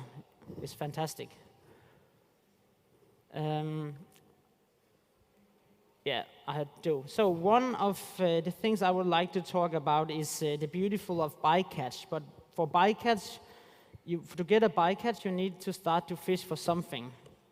And the bycatch that I want to talk about today is a small little crustacean. That's a thing that we get when we are fishing for our langoustine. So the langoustine is a super important ingredient at the restaurant. It's one of the ingredients that I love the most. For me, it's the king of the ocean. And it's something that I always wanted to have on the menu in some kind of way. And this dish here, I'll just explain a little bit to you so that you understand it. But the langoustine, when we are fishing for them, we are fishing for them with traps. So it's not by trawling, or it's not a bycatch. The langoustine we're fishing for by purpose, with small traps that I'm going to show you afterwards how it looks, so you have a better understanding when I'm talking about the bycatch that we have. But when we get in the langoustine, when the fisherman catch the langoustine, is so precious for us, but also they can be in a bad shape when you are catching them. So that's why that when we catch them, we take good care of them. And then we bring them to a live storage, actually, to go in a kind of quarantine. Quarantine is a good word now. Everybody knows what it is after Corona. So we put them in quarantine for 1 to 2 weeks, because after this 1 to 2 weeks, the langoustine is back in shape again. And the ones that is dying by natural causes, they are disappearing. Instead of that, we get them to the restaurant, and we will then create food waste. So by doing this, some of you had langoustines coming to your restaurants, and they are mushy in texture, or they are kind of, when you start to barbecue them or cook them on the pan, they fall apart. And by doing this, putting them in a live storage facility, then we are avoiding that totally. So instead of having maybe 20% that is in bad shape, we only have maybe 0.5% that's in a bad shape. But this dish here, just to finish the picture, is a beautiful dish, right? Yes, I think so. So the langoustine here that we are using is between 21 to 24 centimeters. For me, this is the best size out from texture and flavor. I think when people are posting pictures of a langoustine that's covering the entire arm, for me, it is too big. I also like to take the pictures and show it on Instagram, of course. But for me, the langoustine there is too big. The texture is more like a lobster for me, and it's not so sweet. And also, if they get smaller than the 21 centimeter that I like, they start to get more sweet. And then the combination together with the sauce and the wine will not be correct. So 21 to 24 centimeter is the size that I prefer in the restaurant. Here we have glazed the langoustine with a glaze made out of, we call it its own juice and fermented honey. And its own juice is actually just langoustine stock and langoustine oil, but just its own juice sounds a little bit more romantic and difficult to make, but it's actually quite simple. We say hello to the barbecue, and then we place on top some salted chive flowers, and then that's it. Then the sauce is made out of pickled plum, some cream, plum vinegar, and then the main ingredients and most important of the sauce is the head of the langoustine, where we open up the head, and then we take out the liver. And the liver is this big brown thing that everybody actually thinks is the brain, but it is the liver, actually. The brain is just a small little thing that you cannot even see, because a langoustine's nervous system is different than ours. But that's our dish of the langoustine that's creating a bycatch. This is how a langoustine trap is looking like. So it's these caskets, and then you see the black holes, that's where the langoustine will go in, and then the small one, they will go out again, but the big one, they will stay, so that's good for us. Then sometimes we have this small little bycatch I'm going to talk about afterwards that will go in, and it's apparently not clever enough to get out, like the langoustine is the small one for sure. So the way that we are fishing them is like this. We have in the brown part, is with the black nice traps I have been drawing, is the langoustine traps, how they are placed in the bottom of the ocean. And it's normally we will have 20 on one line with 2 meters in between. And then they have to be on sand or muddy bottom. If you hit the black rocks I have been so beautiful drawing here, then you will get something else. Then you will get the squat lobster that I'm going to talk about soon now. So this is the squat lobster. And it's, I'm also going to cook a little dish for you just so you can show. So I don't know if the camera guy can move over or if I have to go to you. Yeah, I will find out. But anyway, squat lobster is for me a really important ingredient. I think that it's kind of showing a part of the identity of the restaurant. Since for me, the restaurant is, obviously we cook a lot of seafood, but it's not only a seafood restaurant. I don't like to be called a seafood restaurant. For me, it's important that we are talking more about the biodiversity, as also this Congress is all about today. So I can easily use a piece of meat if the animal had a good life, and if it's taken good care of from its born to the production side and until it's getting slaughtered. And actually now we're going to have lamb on the menu, where these lamb, when they are born, they are living their life on an island where they can eat whatever they find. like from juniper to pine cones to any herbs they would like to eat that day. And also even seaweed, sometimes bladderwrack and knotted because they cannot really swim, so they have to stay on the land. But to go back to the squat lobster, it's, as I said, is one of the identity of the restaurant, because I want to showcase that the ocean has more to offer than just the common things that we might know, like salmon and cod and all these things that we are eating too much of, actually, in Scandinavia, and also we are not going deep enough in the ecosystem. The langoustine we are catching and this squat lobster is catched between 70 to 150 meters. But if we want to make a sustainable fishing and to be a sustainable world, as we all talk about all the time, we actually have to try to catch fishes from 200 meters and maybe down to 1,000 meters. But here, if I can make the dish, I don't know how we're gonna do with the camera. It's okay? Yes? So here, yeah, I have the squat lobster. It's this one is a simple dish, but I like to serve it in this way because for me, the taste of a raw squat lobster is simply amazing. You have a little bit of the same feeling if you eat a mixture between shrimps and langoustine, actually. So I just glaze it really carefully here with an oil that's made with seaweed that has the same taste as truffle. So we call it a truffle seaweed because we are so genius. And this squat lobster here, I forgot to say, but it's really important that when you catch them, you have to take really good care of them, just like the langoustine. Because if it's getting stressed, it's gonna taste like ammoniac. It's gonna fall in pieces, and it's really important that you keep it nicely on the boat. And then afterwards in a live storage facility also. So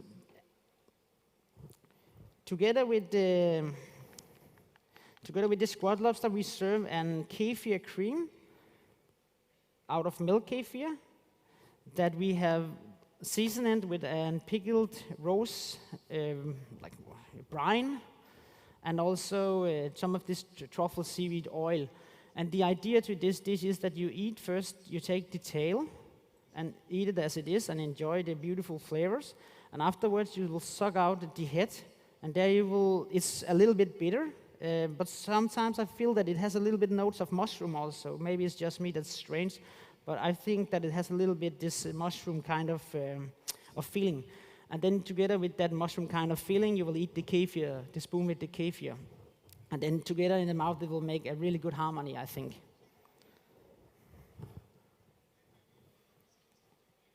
So that was the squat lobster. So this one is, I don't know what it's called in English actually, but it's the thing, it's a kind of box as you see with holes in, and this box is made to put in the bait when we are fishing for langoustine.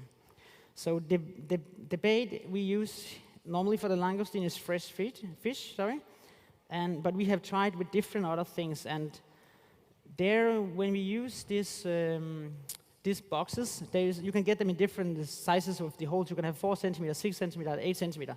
When we have the one that's 6 centimeter and over, there's a small little crustacean that's extremely small. It will go inside this box, and it's looking like this. Is a sea lice. And this, I think, can be the future of food. But this little sea lice, you can catch from 100 meters and down to 1,000 meters. This little sea lice, it goes into the box, and then it's a little bit like me. I was also skinny before, but I eat and I eat and I eat. I get too fat, and now I cannot fit the jackets anymore, and it cannot get out of the box. So it's, there's someone saying, like me, I love you. So this, I think, can be an important thing for the bigger picture if we are thinking about that we have to go deeper in the ecosystem to find food sources. Because this one, maybe in Scandinavia, probably not gonna eat it like we would eat a langoustine, because they are super, super small. They are maximum maybe 1 centimeter long. But I think that the taste of them is wonderful, depending on what you are catching them with, because we have tried with different things. Some things work better than others. We tried, for instance, with a half-rotten fish, which sounds super disgusting, but also this crustacean will taste super disgusting then. So when we talk about that you are what you eat, this is a really, really good answer for that. The best thing I think to use is blue mussels. And when we use the blue mussel to cast this one, I think that we got a flavor that was a little bit like cheesy and super creamy. It reminded me, now I should probably behave with there's French people around, but a little bit like a comté that's not aged too much, but just super creamy. And this, I think, could be a really nice thing to use more of. And also maybe we could make burgers out of this in the future, I don't know. But one thing is sure is that we need to go much deeper in the ecosystem if we want to be on this planet in 300-400 years from now. 2% of the seafood, or 2% of the food we eat, if that's only seafood, I think that we have to look into something. Am I right? Yes. Thank you. So, thank you. I don't know how much time I have left. Oh, can we have one video, please? Yes, please start the video. Yeah, thank you. This is just a little bit of, not how my daily day is, but how I would love it to be. But this is a little bit of the philosophy from the restaurant.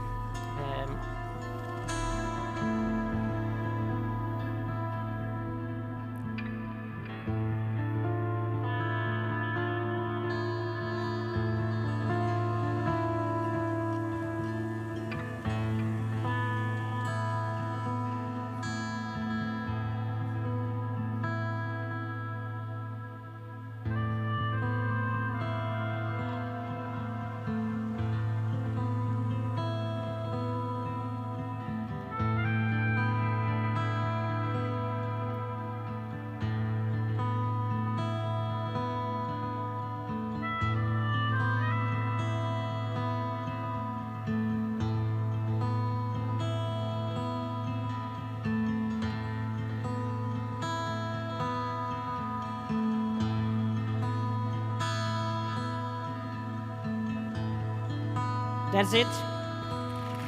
Thank you. I hope to come back next year and talk about seaweed then. Good man. Thank you.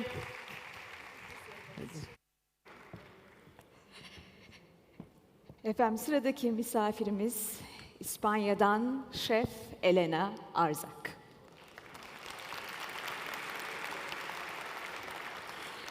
Ünlü bir şef olan babasından görerek henüz 11 yaşında mutfağa giren Arzak, geleneksel gastronomiyi modern gastronominin temeli olarak görüyor.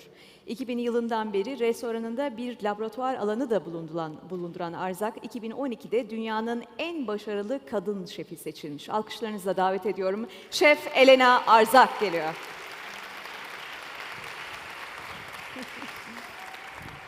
Welcome, Chef. Merhaba. Merhaba. Sorry for my Turkish. Burada almaktan çok mutluyum.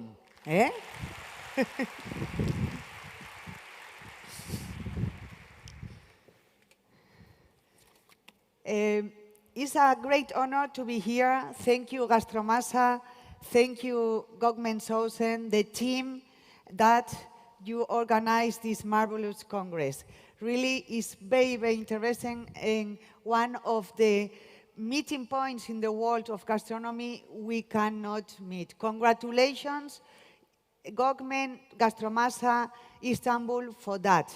Please, I want to thank you. So, it's my third time here and I will do very fast a little bit of the history of Arzak. The Arzak exists since 1897, and as you can see, has changed a lot because we will move with the times. No, it was before then because we use and it gets used. And the last one is my husband that is over there, Manuel Amosa, that he helped me with this pig that made the outside of the restaurant is like fish scales because fish in San Sebastian is very important. And he did also the inside of the restaurant. Next, please. San Sebastian is like, we like a lot to eat. It's a big culture of eating. as is here in Turkey also. The food is, we think about food all the time, at home, in the markets, in everything. This is the main street of the Pinchos Bar in the old part of San Sebastián, Calle Fermín Calvetón. You can go from one bar to the other. We don't forget the big effort and big legacy that gave us the movement of the Basque New Cuisine, led by my father and Pedro Subijana. Since then, I wouldn't be here, and not Andoni, not Diego, not many chefs, and we are always very thankful for them. So please take an interest, and don't forget the old chefs in your country, in Turkey, that have transmitted you all this legacy and also made the revolution of the new cuisine. Hey, please. So I think everybody today we will talk about how important are our products, because we need to do something, and to help our local producers, to help them, because you go into an economical system that is like around, you help them and they help you. And it's fantastic. I always say, the Basque people, we are very happy, because my grandmother, without knowing, she was very sustainable, because she always talked to the farmers, to the fishmongers, and she got the very best produce. Thanks to Gokmen and Gastromasa, 4 years ago, I could go to Izmir to visit all the markets in Izmir, and you know, I noticed something very nice, how healthy look the people. And really, good food is good health, and also good health for the producers, and you stay in the sustainable chain. Next, please. So in San Sebastián, I went to the market since I could walk, no? And it's new generations of suppliers. There is a picture, my father with the fishmonger, and now me with the son. No, it's a tradition also for the restaurants. A lot of children take over the restaurants. Thank you, please. What is very important for our young generations and for the future of the world and of the food industry, and of having very good ecosystems, is the education. I think education should be of basis of eating and basis of nutrition, and culture of food should be compulsory in the schools.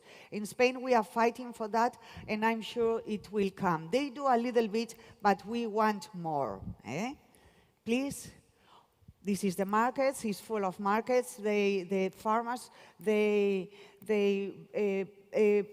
can buy the products there. They are seasonal, and it's really an incredible difference. No, I don't say going to a big surface is a bad thing. No, you know, there is space for everybody. The only I want is the quality and the control and the information. But we are lucky, the Basque people, we can go there to these marvelous markets. Next, please. Of course, we follow a lot the Food and Agriculture Organization in the world, because I think it's important we follow these steps and this principle of sustainability, resilience, and really understand that we need to do something, and it's important they insist and insist again. Sorry. This is the calendar of the products, and due to the climate changing, I noticed that not every year the seasons start the same. Some years start one month before and 2 months before, no? And for me, it's getting a little bit boring. So you know, I don't like when the squid in summer starts 1 month after. So it's getting a little bit, it's moving, no? And it's a little bit confused. Please. So all the suppliers, we do development. We work, for example, with a school of agro farms. And, you know, also the chefs together, we are very, very in contact for the sustainability. Next, please. And also the agriculture. The agriculture is, we need to help the farmers. We need, not also us, the government also, and to help them more, because without good nature, we won't never have restaurants and never a good plate. So for me, they are like rock stars, the farmers, and they need support from us, from the chefs, and from the government. More. I know they have, but more. Please. So these are products of my country. The cheese here, I know there is very nice cheese also, and they are with control with origin. And this is the Basque Lacha sheep, where is still okay, and we need to preserve, for example, all these products. Please, of course, everybody knows how to, in the beginning, was very complicated, where to recycle it there. No, but it's necessary that we take conscious of that, no? And also with the systems in the restaurant, with the lighting, with not only for not paying too much money for the light, is something in the soul, no? We need to do something. And I think everybody is starting. It's fantastic. At least we are trying. Next, please. Also, one thing I like very much now is the teams. The teams, has changed the relation to the teams, no? After all these years. The teams, they have a lot of ideas. Leave them to give you ideas. And they will help you a lot, because our teams are young, others less young, but they will help you. And for example, in Arzac, every day before the service, we make a small meeting, and we tell the good, the bad, the good ideas, and what people didn't like, no? Here is the renovation of the inside of Arzac, and we did with my husband, Manu. He did the renovation, not with me. I was at the beginning not happy, and what about me, no? And he talked to all the service in the staff, and they decide, they separate the working area to the serving area, no? And so, because the service and the staff needs to work also in an agreeable situation, not with a lot of noise, or, you know, we need to, if we want to have people in our restaurants, we need to make them the things more and more easy, and they have a lot of ideas. It was a very nice experimentation. Next, please. So research, even if we are sustainable, if we are we look into the nature, because everybody looks into the nature, and I think it's the future, preserving the nature and taking the best flavors of the nature. For us, development is still necessary. I know the humans, we have been since the old times very creative, and it's something necessary. We need to show our creativity. But the creativity, for me, needs to be with a good product, and also with a creativity and techniques, no? You think, oh, everything is invented. Yes, it's almost invented, but they are always, the nature offers us now lots of new ideas, like starches, like powders, like leaves. It's really incredible, and even the sea, no? Also a lot of ideas. So please, the lab. Here is I always show, because when people come to Arzac, and what is this type of food? And I said, it's signature cuisine, so my cuisine is different than the cuisine of Diego, Guerrero, or Andoni. And Basque, because I'm from there. If I were from Turkey, my cuisine would be different. Not better or worse, different. Research-based, because I always like to find new textures, new results. No, I only use technique when it's worth. Otherwise, I leave the old technique. And evolving and cutting edge, we don't cook like 30 years ago. I remember 30 years or 40 years ago, a recipe of Arzac, if you repeat, or was too greasy or too much sugar. So the people, we change the habits of consumption. So now, this is some of the collaborations, professors of nutrition, physics, people that are at universities, professors of also of physics, chemic, I say architect, historian of art, my sister, and it's very interesting because we need, like Anna Ross said, I'm a chef. I'm not a chemist. I'm not an historian. I'm not a psychologist. No, I need help of all these people to install it in the restaurant. Please, also we are related to the sea. It's like I like here because it's in Istanbul, lot of fish, lot of sea, and the Naval Museum and the aquarium also belongs to our day by day. Next, please. Also, El Bulli Foundation, everything related to El Bulli. Also, another person that helped us is Albert Adria very much. They are not secrets, they always share, and is what I also tell you. Please share to everybody. No, o Paco Torreblanca, I asked him once a meringue that I couldn't achieve, and he, without secrets, told me. So share all your ideas, because this will make you much stronger.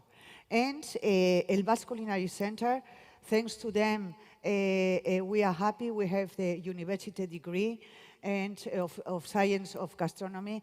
I'm a patron and of advisor also, and sometimes I do master classes, and I'm very proud that finally we have that, and that some people can study gastronomy in the university. So now I will tell you, because today I brought you a menu, but in a different way. It's not only plates, it's more the ideas. So please, the menu, the video.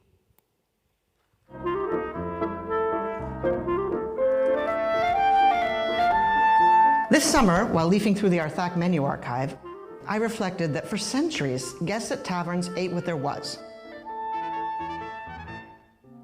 They walked into the establishment and chose from the dishes that had been prepared that day. Later, when cafes and restaurants developed, they started to compete with each other. And that's why they offered different options to their guests.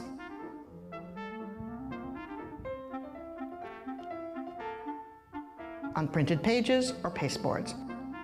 The first Arzac menus were nothing more than that, handwritten or typed pages.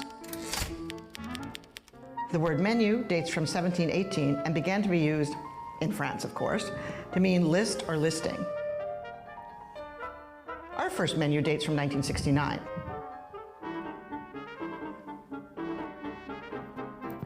As years went by, the meaning of the menu went far beyond a list of dishes and drinks. By the beginning of the 20th century, the great cook Auguste Escoffier said that creating a menu was one of the most difficult responsibilities of a chef. Why? Because every time a restaurant puts together a menu, it's making a statement of principles.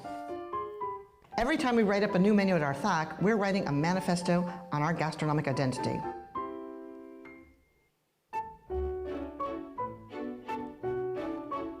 To write a menu is to define the identity of a restaurant. Its purpose, sharing its mission and reason for being. And continuing along those lines, we can affirm that the tasting menu is a chef's signature. But for us, a menu is a love letter. Love for our ingredients, love for our territory, love for the little details, love for know-how, love for effort, love for seasonality, technique, and love for our guests. Every time I think, rethink, cross out, change a new Arthak menu, I'm sharing messages. With the guests, with my team, with other chefs, with students, with the critics. For example, the fact that I include an egg dish on the majority of the menus over these 51 years might seem to some like a certain degree of comfort, a pursuit of stability. Conversely, in my mind, it means just the opposite.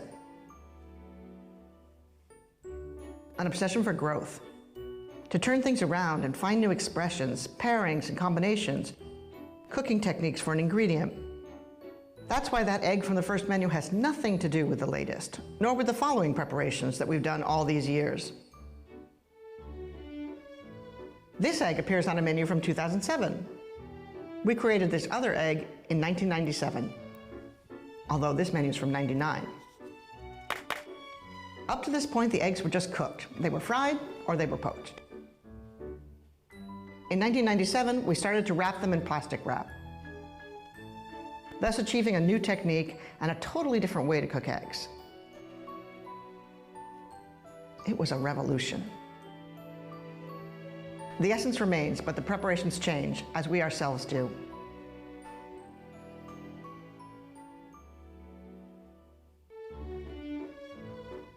Since 1974, when we had the honor of receiving the first Michelin star, we've written 75,000 menus, with the resulting daily variations depending on the market and seasonality.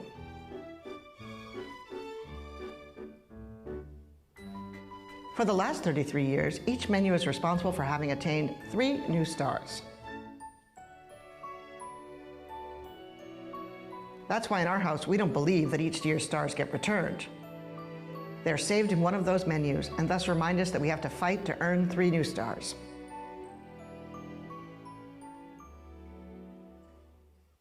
We've used more than 100 essential ingredients, more than 1,000 spices, 100 herbs, infinite techniques, and hundreds of tools and utensils.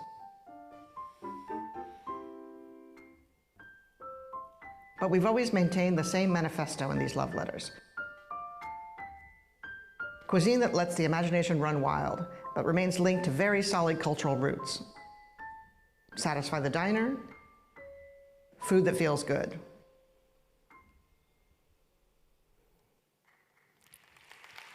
Thank you. Bueno, I have 2 minutes more.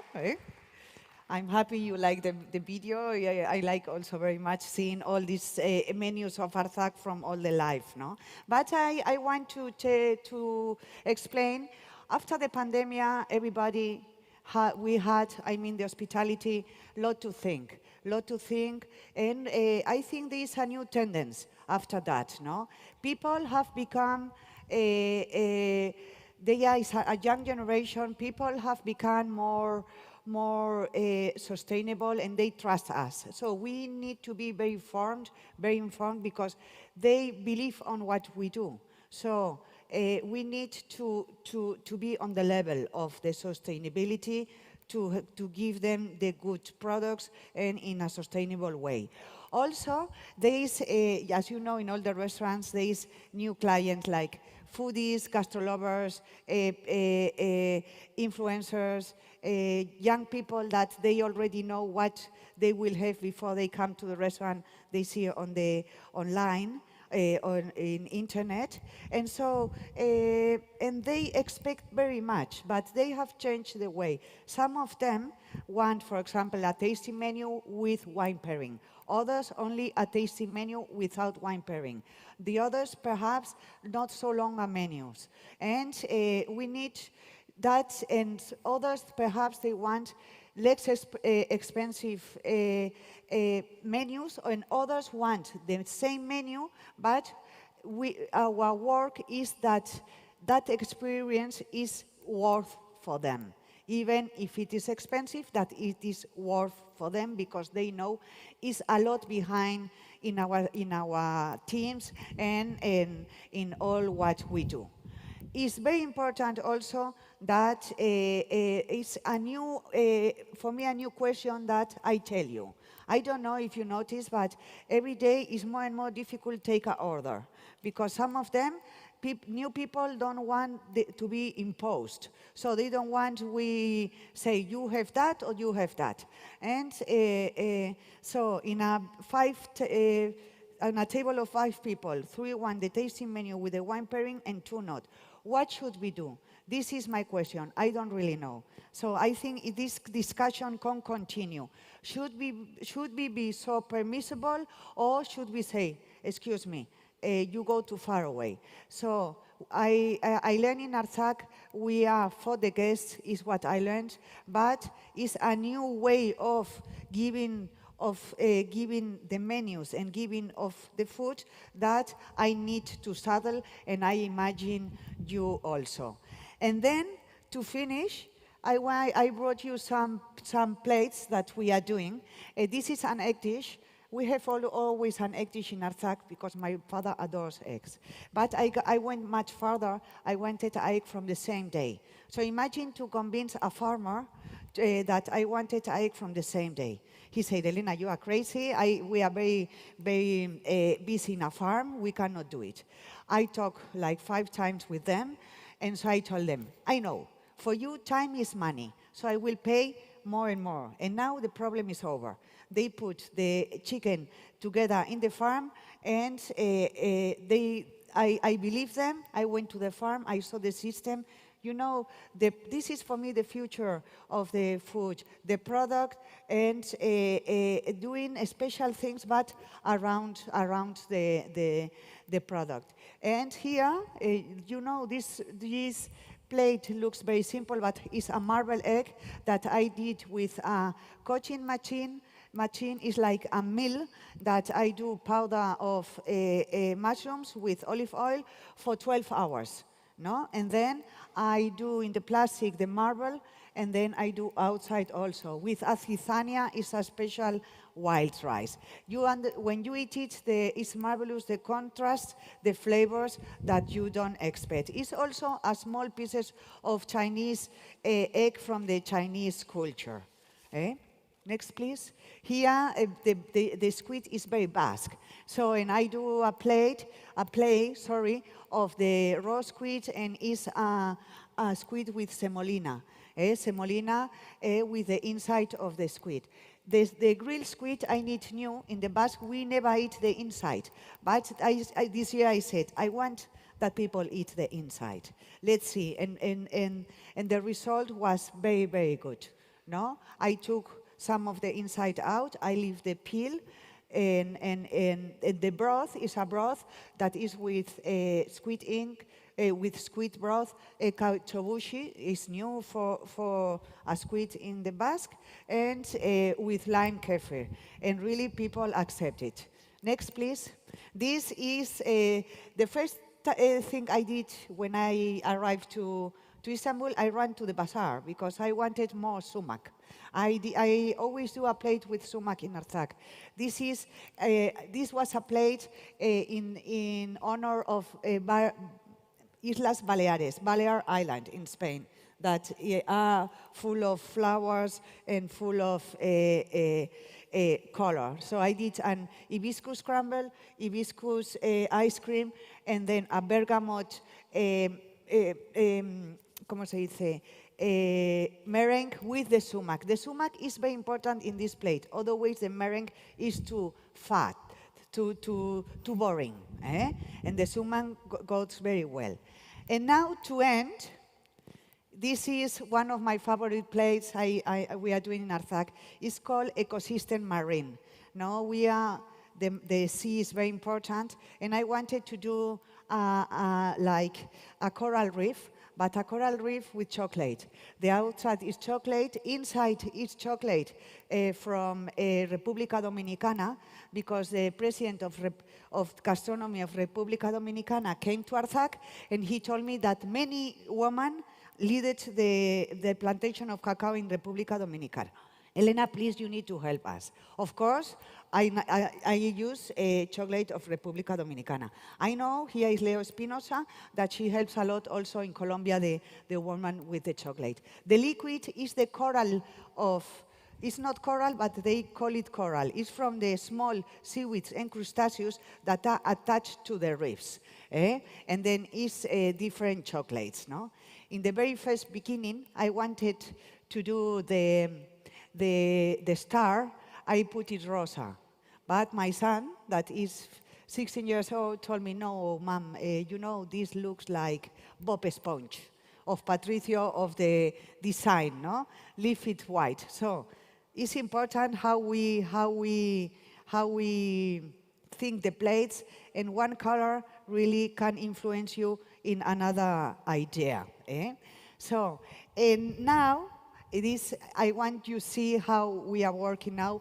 For us, the nature is the future, is our world, and I'm very happy you invite me to a sustainable Congress. End to end, I know here there are some of the students, of Turkish students, that spend with me in my restaurant and with my team some months. Could you come, please? I'm very pleased that you come.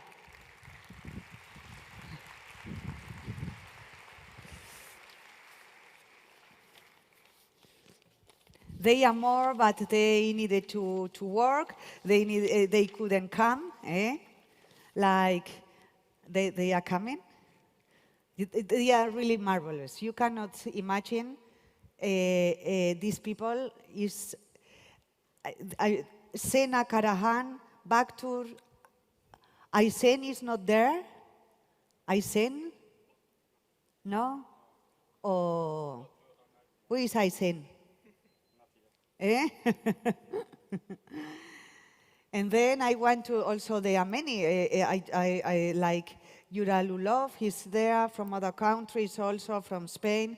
And I need to tell you that these people that spend with us, how much did you spend? More or less? 2 months. 2 months, 3 months. So they were really the future of your country. And they worked so good. They were so passionate. Then this is why I wanted they come here. And please give them a big applause, because they deserve. Vamos. So, and I'm happy that young students of Turkey are in Artsakh so happy, and they gave me also a lot of ideas, no? And I thank you for the time you came. And this is the finish. Thank you. See you soon. Vale. Gracias. Sorry? You want to come? You can. Bueno, TSQ Erederen. Hasta pronto.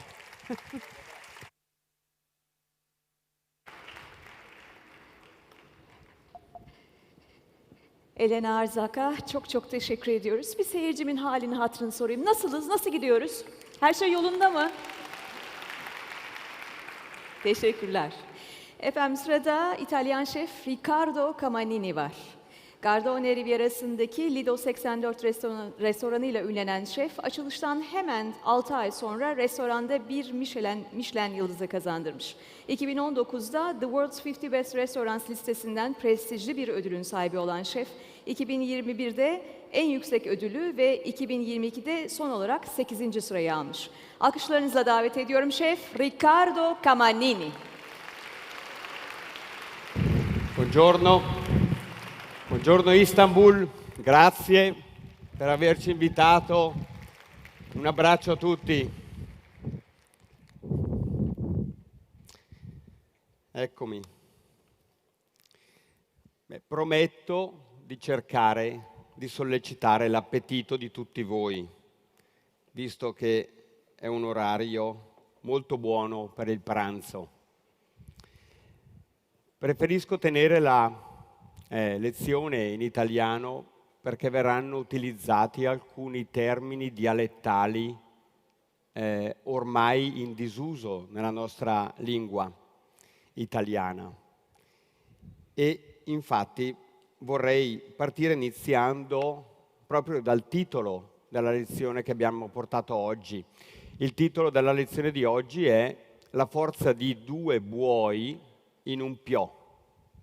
E sicuramente tutte le parole in questa frase sono piuttosto facili da comprendere, tranne il piò probabilmente, che è un termine dialettale antico, ha più di 2000 anni e tra l'altro si localizza perfettamente in due province del nord Italia, Bergamo e Brescia.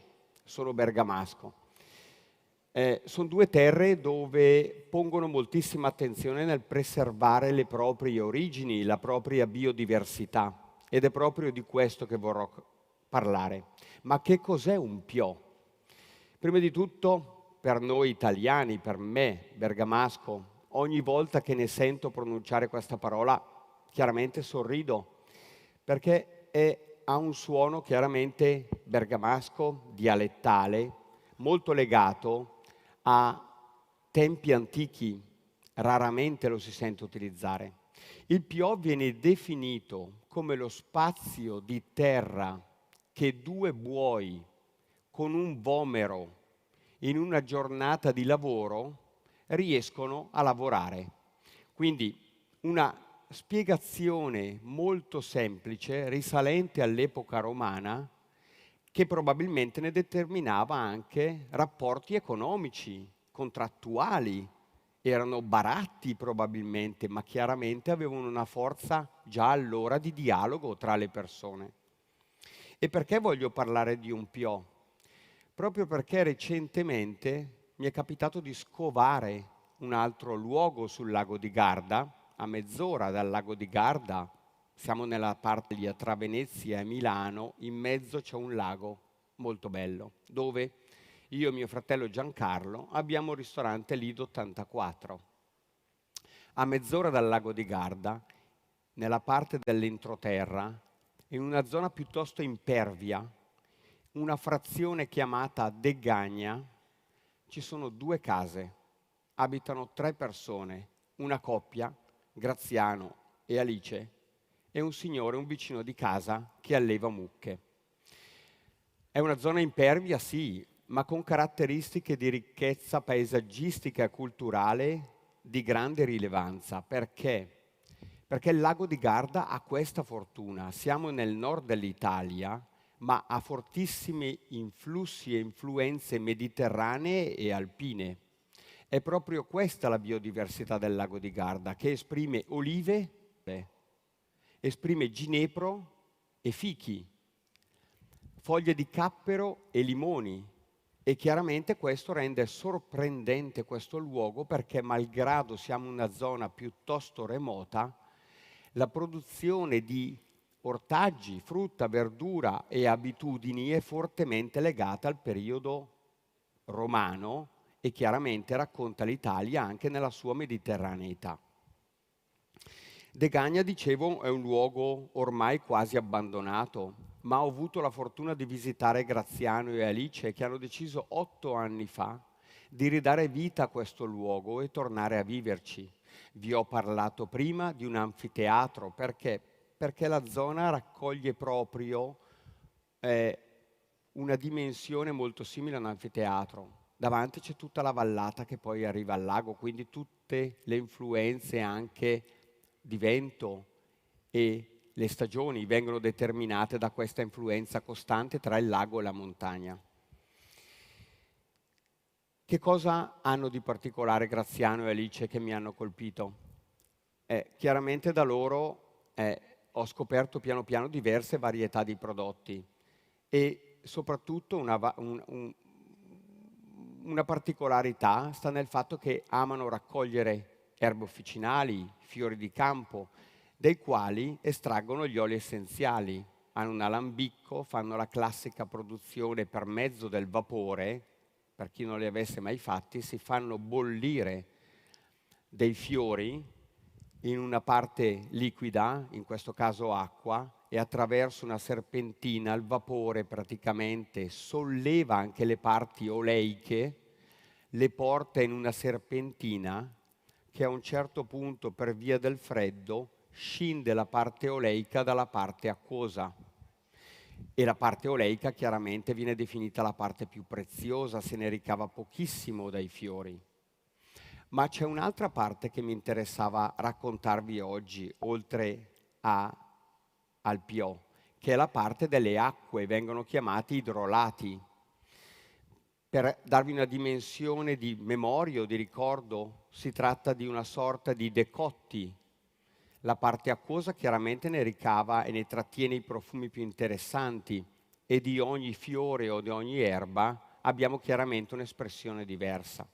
Ecco, da parte mia oggi l'intento, la sfida che volevo provare a condividere con voi era quella di determinare una sorta di menù di 7 piatti, tutti racchiusi in un PIO, che è, come vi dicevo prima, la parte di terra che 2 buoi con un vomero riescono a lavorare in una giornata di lavorativa.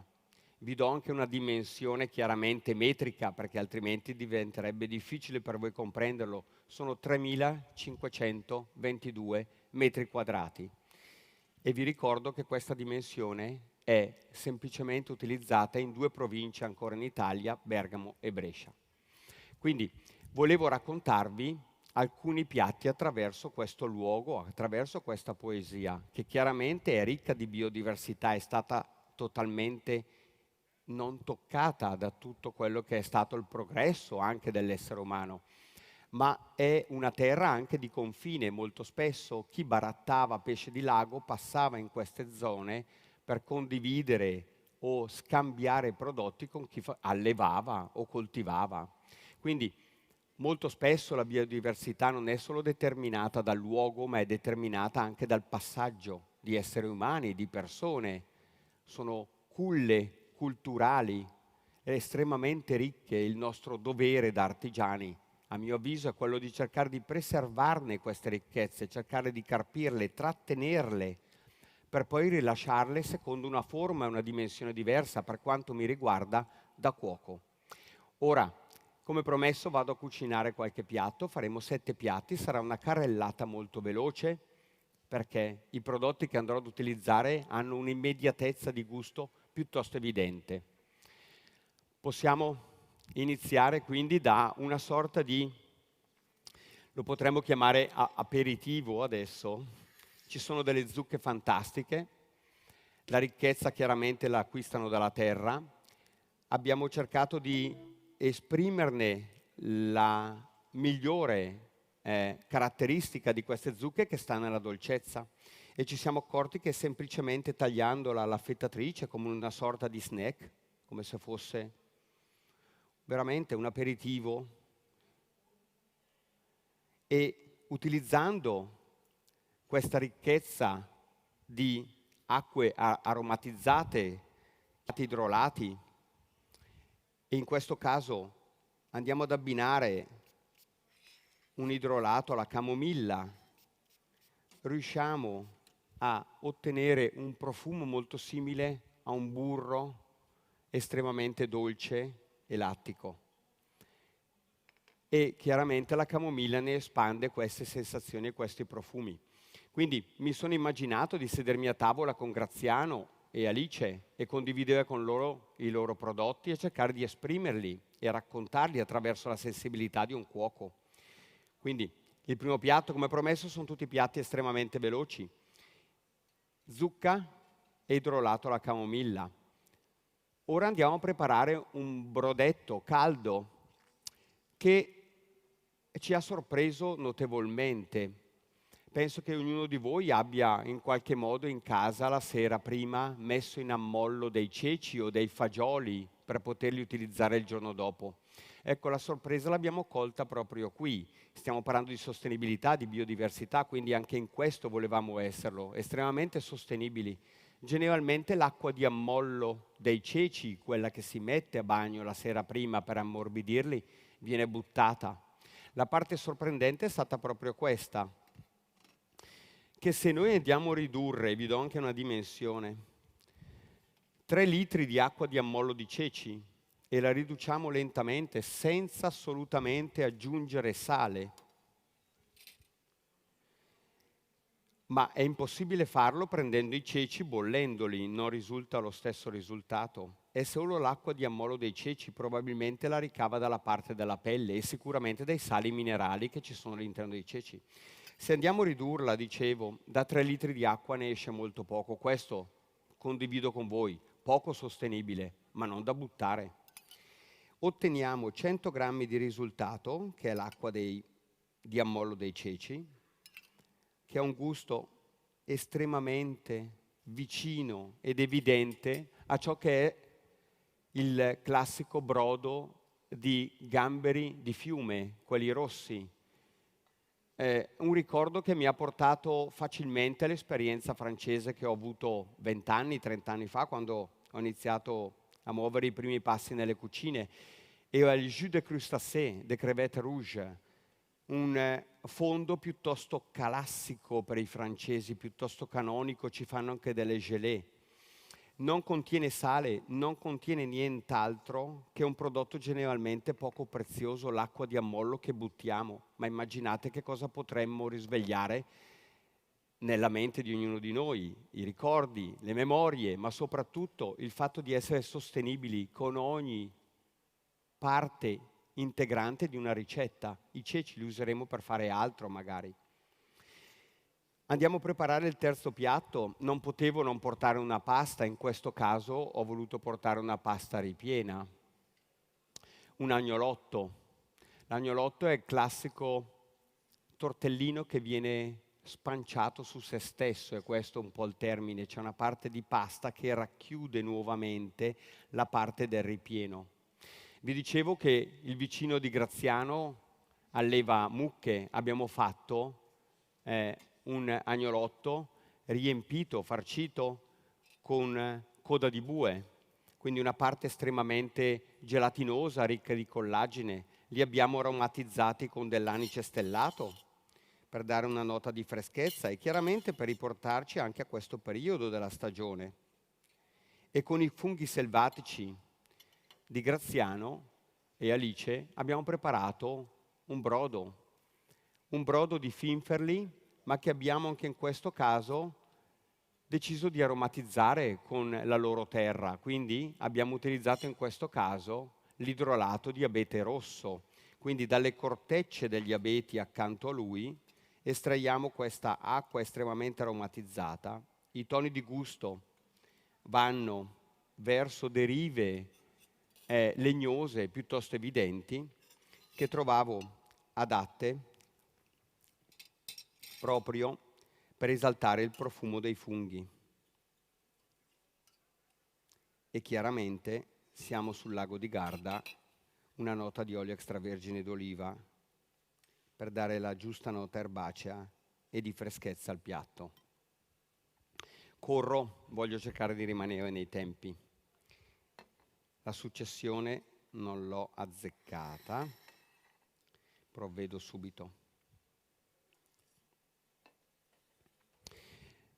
E dopo gli agnolotti chiaramente l'intento era quello di portare anche un piatto piuttosto comune in Italia, il risotto, ma in questo caso stiamo utilizzando un prodotto più mediterraneo. Come vi dicevo, a Degagna abbiamo la fortuna di poter avere dai limoni alle piante di ginepro e alle nocciole. In questo caso abbiamo preso le melanzane di fine stagione e come in molte case bergamasche e bresciane che hanno ancora delle tradizioni ancestrali, molto spesso la verdura non veniva messa nei frigoriferi, non c'erano, erano probabilmente molto più importanti queste mobili dove venivano lasciate a maturare o riposare la frutta e la verdura e dove tenevano chiaramente i loro prodotti. In questo caso abbiamo quindi fatto un risotto con le melanzane. Volevamo esprimere comunque una certa mediterraneità anche nei piatti che portiamo oggi. Ma in che modo l'abbiamo fatto? Abbiamo affumicato le melanzane, abbiamo fatto bollire le melanzane con dell'acqua e ottenuto un brodo dai colori fortemente importanti, vicini chiaramente a colori legnosi, marroni, ma l'idea non era quella di mantecare questo risotto con il burro e il parmigiano come facciamo di solito, ma mantenerne comunque una deriva piuttosto vegetale. E molto spesso quando voglio fare dei risotti che non abbiano una mantecatura classica, lattica, ma voglio mantenere l'abitudine al gusto italiano nel considerare il risotto mantecato e cremoso, lo abbiamo mantecato con una maionese. Abbiamo una base proteica, base d'uovo, non si percepisce, la maionese viene montata con un filo d'olio aromatizzato ai funghi secchi. Quindi andiamo a mantecare il nostro risotto con una maionese ai funghi secchi. La cremosità, come potete vedere, appare molto simile ai classici risotti italiani. Abbiamo preso dei funghi, li abbiamo fritti, successivamente sminuzzati in polvere, li appoggiamo delicatamente sopra il risotto, che chiaramente ha delle note tendenti anche quasi alla melassa. La melanzana è ricca di zuccheri, quindi in fase di riduzione concentra chiaramente questa parte zuccherina. E andiamo a spruzzare, sempre per rimanere nei luoghi, un alcol chiamato nocino, che generalmente viene fatto il 24 di giugno in Italia. Il giorno di San Giovanni Battista vengono messe 33 noci in un vaso con alcol e zucchero. Le noci devono avere ancora il mallo esterno, la parte esterna vellutata, non deve essere ancora nella fase embrionale. Vengono lasciati per 2 mesi e successivamente viene filtrato il tutto, si ottiene un liquore chiamato nocino, chiaramente dà forti sensazioni di noce e legno, quindi siamo su strutture di gusto chiaramente molto più importanti. Per continuare, volevo lavorare anche gli agnelli, le pecore e tutto ciò che è la parte animale che allevano in quelle zone. E facciamo un piatto da qualche anno, da 4 anni circa, in questo periodo dell'anno, che è una pecora che una volta essiccata all'aria aperta dai pastori e chiaramente assume gusti e profumi molto intensi, andiamo a coprirla completamente di cera d'api. Questa caratteristica conferisce alla pecora, dopo un paio di mesi, chiaramente profumi molto più floreali, che riportano a un mondo molto vicino a Degania, a questo luogo. La vita del pastore, la produzione di miele, le api, l'animale probabilmente responsabile per la sopravvivenza dell'essere umano e l'uomo più solo forse al mondo, il pastore, passa la sua vita camminando con le pecore, portandole al pascolo. Questo connubio volevamo cercare di racchiuderlo in un piatto che avesse un significato, quindi abbiamo brasato alla fine la carne che ci siamo trovati. Dopo 2 mesi abbiamo ottenuto una sorta di stufato che andiamo a chiaramente mostrarvelo. I profumi e i gusti sono quelli di l'intensità di una pecora, ammorbidita, ingentilita notevolmente, chiaramente, dalla parte mielosa. E infatti, se potete notare dai monitor, probabilmente potrete notare anche la lucentezza, simile alle lucentezze che ne ricaviamo dalle marmellate, perché la parte chiaramente mielosa si sovrappone e chiaramente ingloba la carne.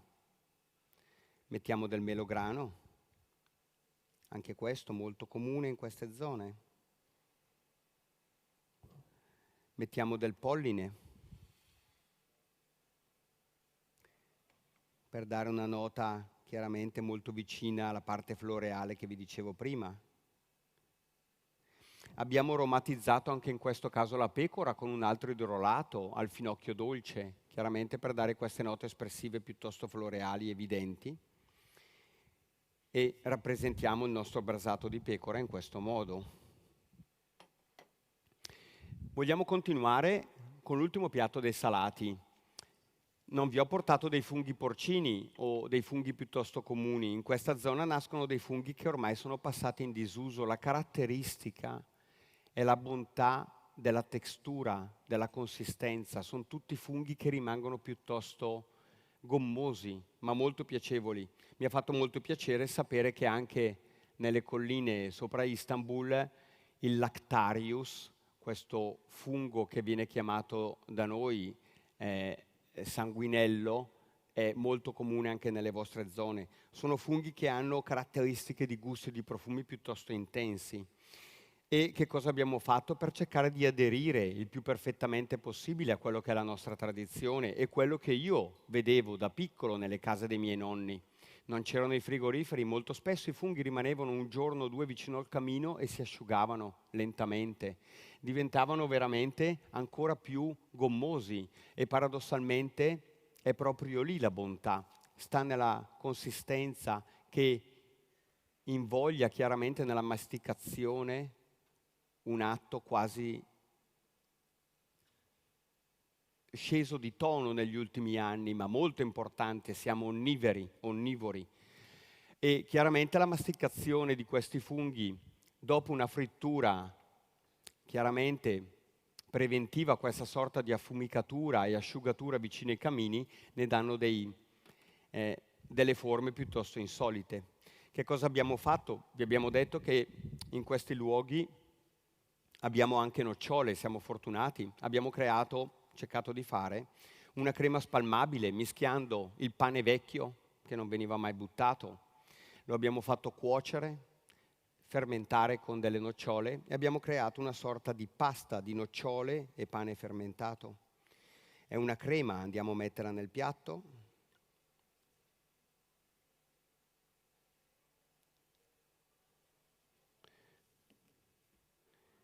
E hai un cucchiaino ancora, per piacere?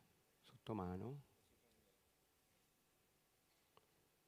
Solo un secondo, Non importa, se no Stefano. Con i fichi, da noi si fa un decotto di fichi che viene chiamato vino di fichi. Chiaramente sono zone magari meno ricche, non si buttava niente, si utilizzava di tutto e del fico si utilizzava veramente non solo la parte interna ma anche la pelle esterna. Quindi abbiamo questa crema spalmabile di nocciole, pane fermentato, vin cotto di fichi, i nostri funghi,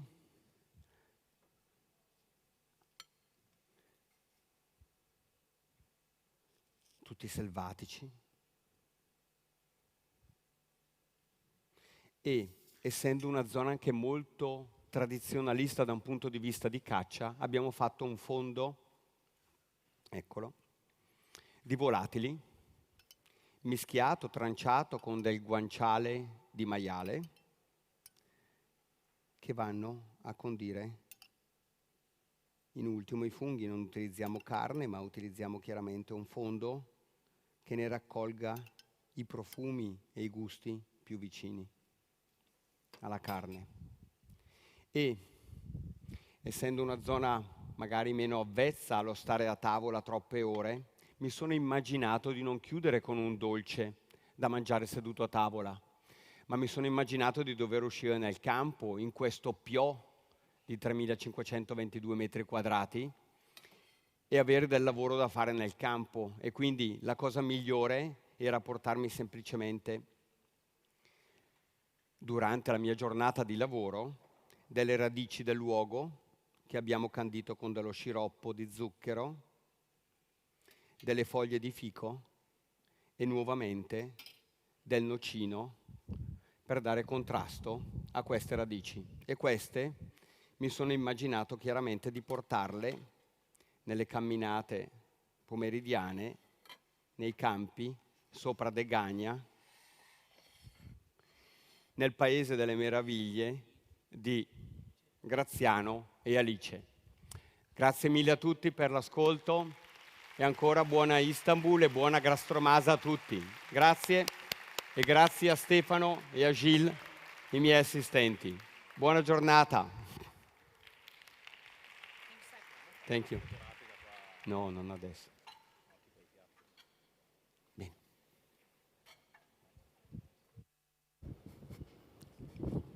Thank you. Efendim sırada kıymetli şef Thomas Bühner var. Teşekkür ederim. İlk Michelin yıldızını 1996'da La Table'da kazanan, ardından 1998 yılında ikinci kez bu onura layık görülen Thomas Bühner, 2006 yılında Goemio tarafından Chef of the Year seçildi. Aynı yıl restoran La VII'nin yönetimini devralan Bühner, 2011 yılında bu kez 3. Michelin yıldızını kazandı. Bühner, mesleki deneyimi ve kazandığı ödüllerin ötesinde çalıştığı mutfaklarda teşvik ettiği özel ve güzel tavırla her anlamda gerçek bir profesyonel olduğunu dünyaya kanıtlıyor. Alkışlarınızla lütfen Şef Thomas Bühner geliyor. Hello.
Hello, sustainable cooking, art of using everything.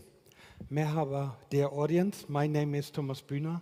I'm the former 3 Michelin star chef of Restaurant La Vie in Osnabrück in Germany. We closed this place some years ago, but now life goes on. What you see here is the logo of my new restaurant, La Vie by Thomas Bühner, which we will open in February 23 in Taipei, the capital of Taiwan. I'm showing you this because this gives me the chance to work much more sustainable than ever before. The restaurant is located in a mall and it's built by sustainable and will be driven sustainable. La vie means, by the way, the life. Less plastic, less aluminium, less water, less waste, and of course, green electricity is what we want to fight for. The concept includes also better working conditions for employees. Sustainability among employees is often forgotten. But I'm also active in other areas as a guest chef, so in many countries of the world. And by the way, tonight I go to Oman for the next event, which will be next week for famous perfume brand. We launched new fragrances in Oman. I'm also consultant for hotel industry, also in Taiwan and in Spain. I'm consultant for the biggest hospital company in Germany and also some other food industry. And I'm also entrepreneur. I own a web shop, so whenever you need something, go to my website, Best by Thomas Bühner.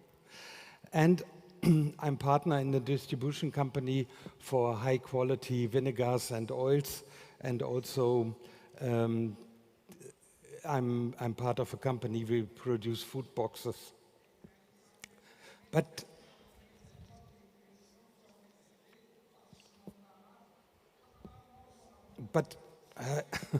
I can't hear you.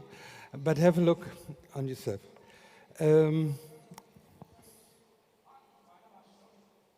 starts the film?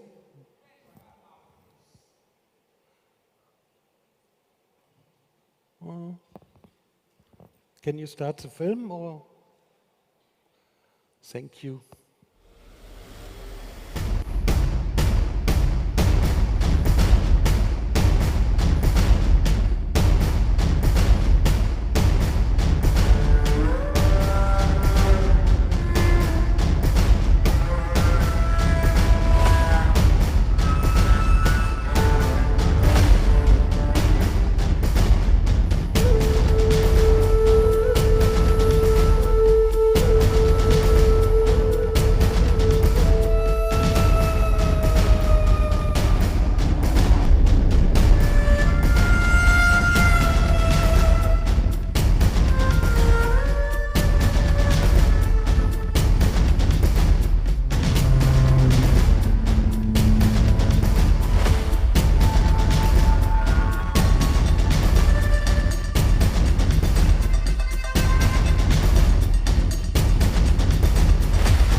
Thank you. Sustainability for a New World is the motto of this fabulous event, and thanks to my dear friend Gökmen Sism for inviting me. Thanks also for everyone behind the scene who makes this happen.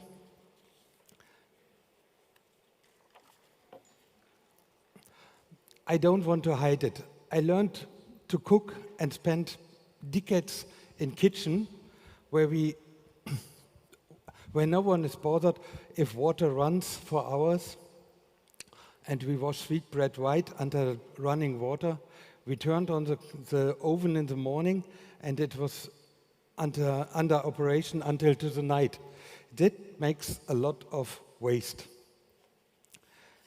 The handling of food in restaurants characterized by luxury, not just luxury of products, by simply the way we handle it.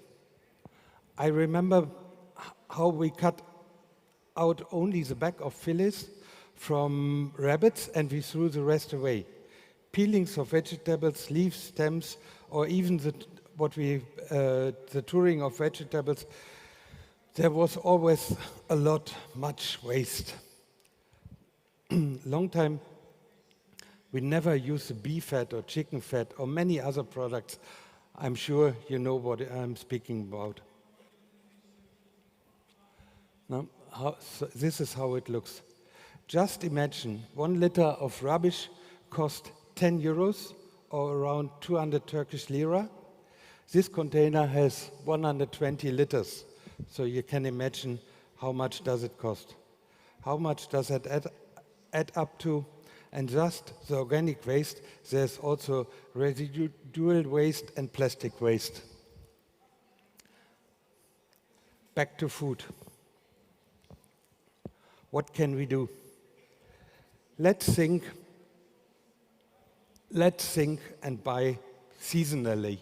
It will help a lot. Give preference to regional products. We all have them, and especially here in Turkey, I see so many regional products, excellent regional products. And support your small, local, regional farmers and producers. They are worth that we work with them. They have the best quality I can imagine, and they are always trusted partners in my kitchen. You also can grow your own orgasm. Rooftop gardens, vertical farming is more and more common. Having an own garden has totally changed my relationship with vegetables, original taste and freshness. And at the end, use your creativity. So, this is a film from our garden at Restaurant La Vie. We have had the chance to use one of the biggest vegetables gardens in Germany, more than 4,000 square meters of vegetables. And for us, it was really hard to go there because it was more than 30 kilometers away. We go with 3 or 4 chefs there. That means we spent easily, counting the hours, 2 to 3 days a week in the garden. But the quality was amazing. And at the end, the kitchen follows the garden and not the purchasing. What we can purchase in your kitchen follows the menu.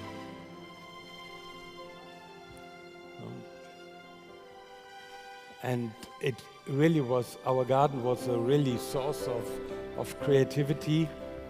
It has a lot of influence to my kitchen, and it was always a special moment if you take out the radish from the earth. You can taste the blossoms, the herbs and everything.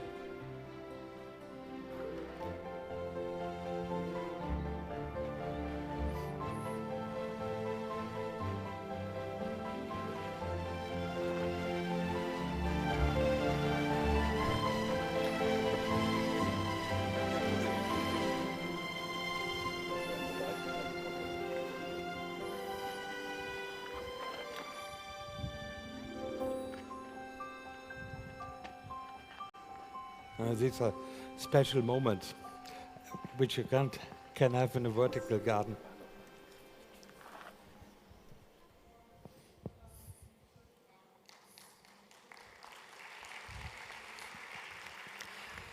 But we all have also a lot of waste of water. We also have to rethink our use of water.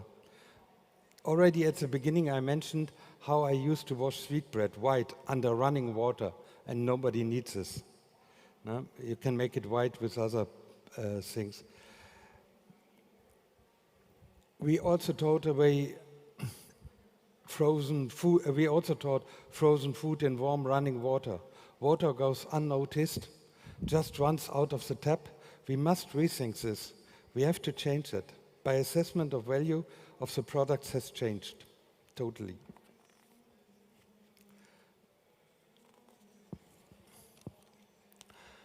Alain Ducasse many years ago said every product has the same value but not the same price.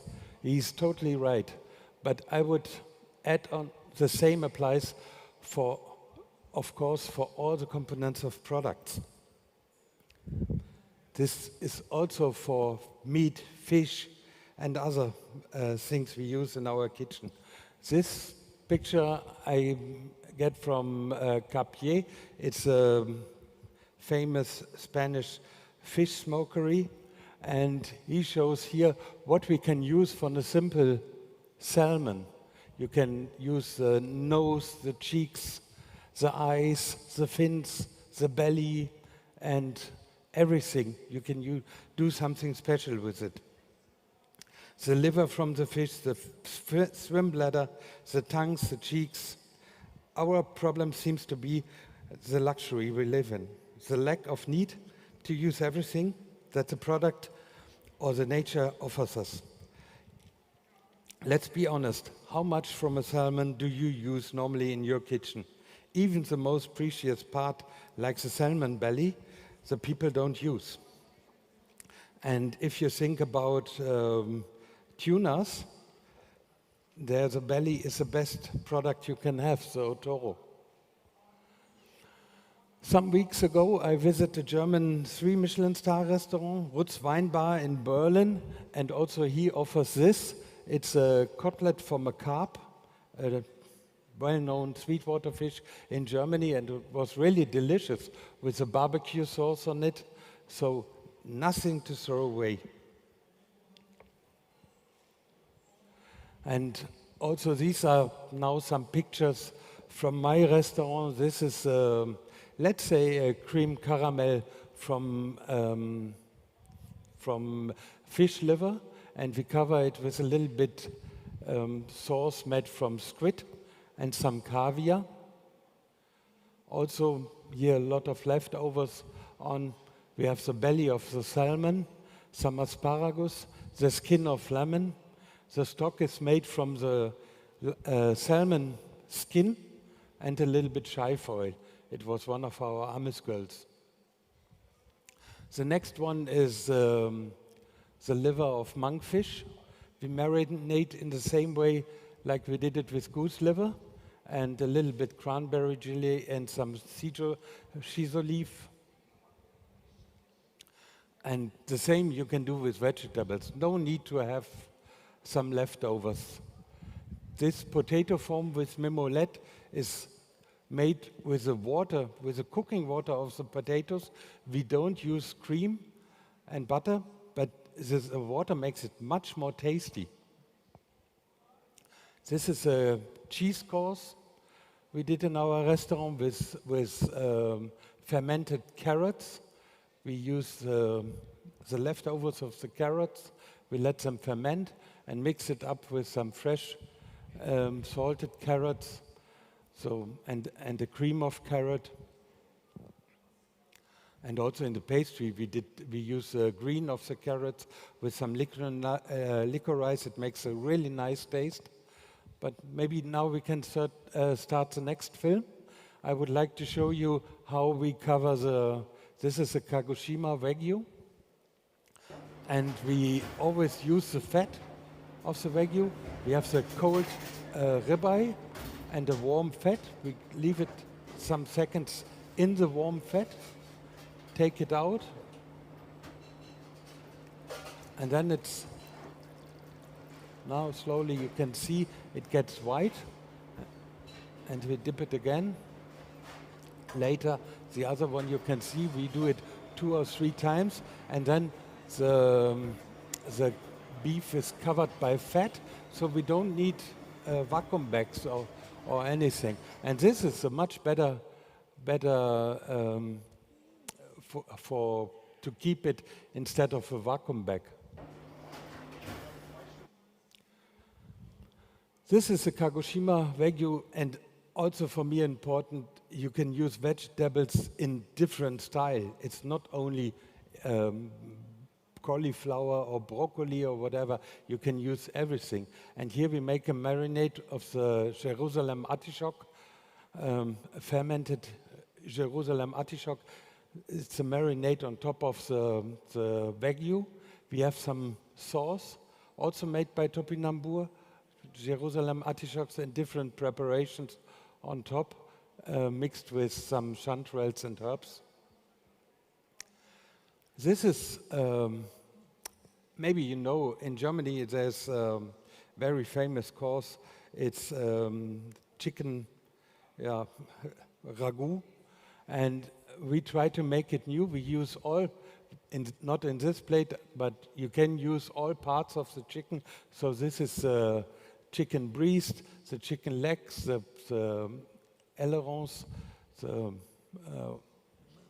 we have liver, heart, egg yolk, and also at the top you can see hidden behind the mushroom, there's some powder. This is the skin of the chicken, and the bones, we make the stock as normal. We mix it with some puffed rice and pea cream, so make it in a new style, but interesting, and then we are able to use all the products of the chicken. This is one of the most famous courses of the restaurant La Vie.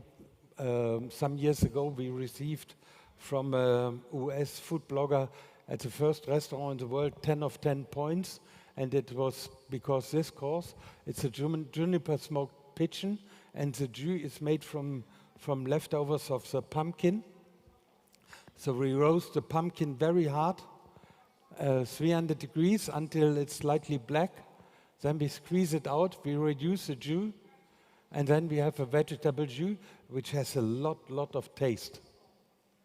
Here's only the jus, and you can also mix it with the chicken jus, that you have 2 different parts. This is also possible with other vegetables, not only pumpkin. You can use the leftovers of carrots and everything. At the end, 3 advices I would like to give you. It's please use everything from a product. The leaf you can use, the stems, the peels. We need to use more of offal. Second, think about how to save energy as well as water. Avoid waste wherever possible, such as plastic wrap and aluminum foil. It's so important. I've seen so many kitchens, they use clear film like crazy. And everyone knows what happened in the sea with the fish. At the end, we will eat it. No? And that's not the way for the future. And the third, always think about the dealings with your employees to be sustainable as well, since they're the most important resource to enterprise. So this is also important for me. We take care for so many things in our kitchen, but often we all forget the employees, and I believe this is much more important in the future. Oh, sorry. So thank you for your attention, and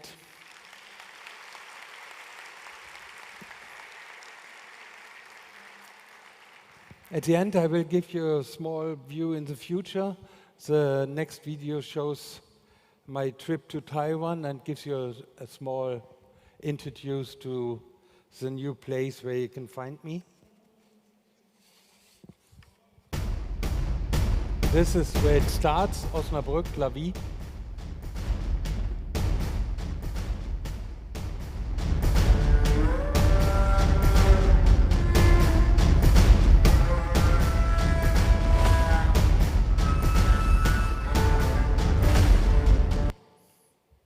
Oops. plane crash.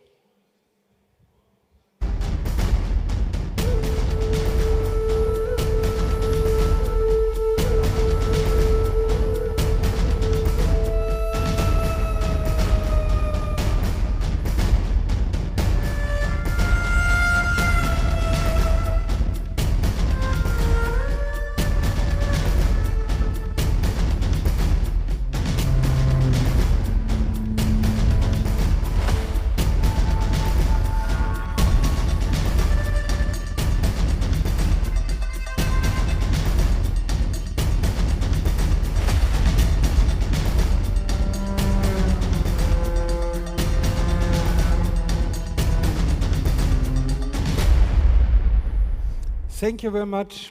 Thank you.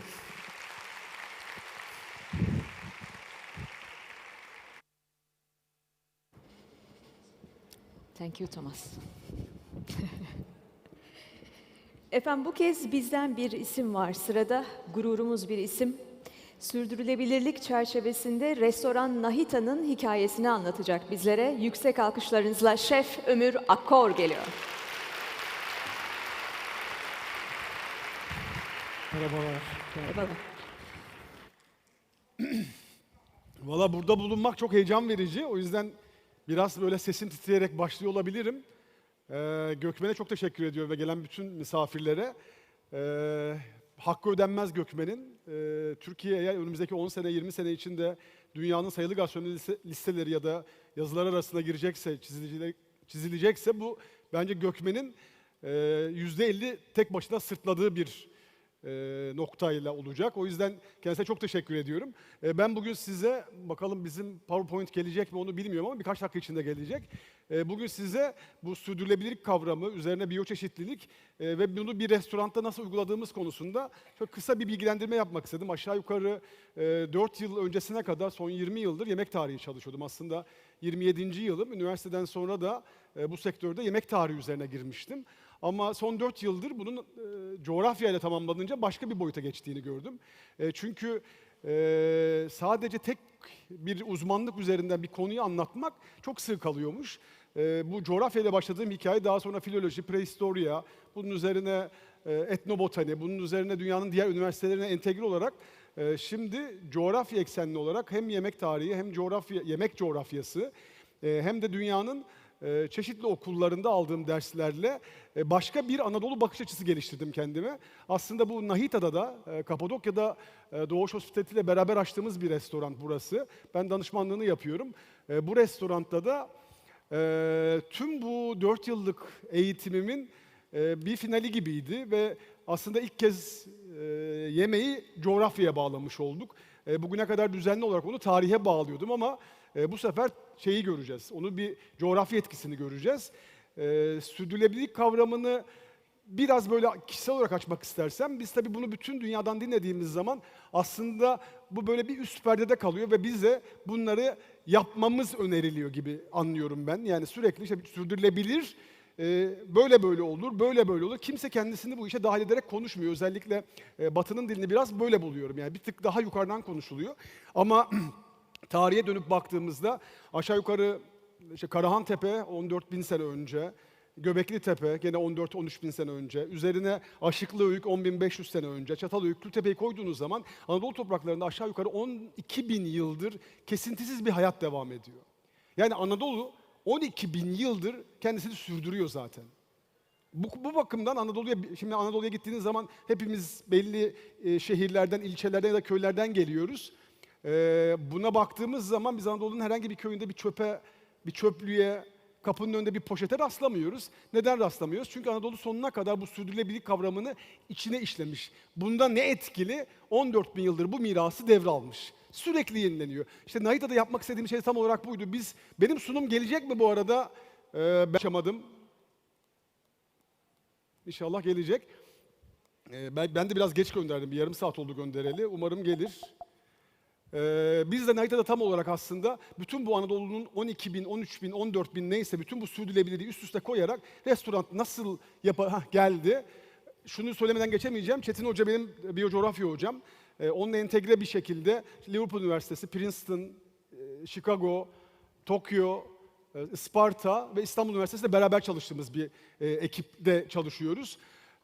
Hemen sürdürülebilir, biz sadece şey diye düşünüyoruz, yemek, gıda, bitki bunları sürdürelim. Ama baktığınız zaman toplumsal cinsiyet eşitliği, kadınlara saygı, çocuklara saygı, eğitim hedefleri bunların hepsi aslında bizim bu sürdürülebilirlik kapsamının içinde. Çok geniş bir açı aslında. Biz sadece yemek diye algılarsak biraz dışında kalıyoruz. Biyoçeşitliliğe bakacağız burada. Ben konuya biraz hızlı başladığım için üst üste gelecek. Burada ise şunu görüyoruz. Demin sürdürülebilirlik ne kadar geniş bir kavramda. Dünyada dönmediği için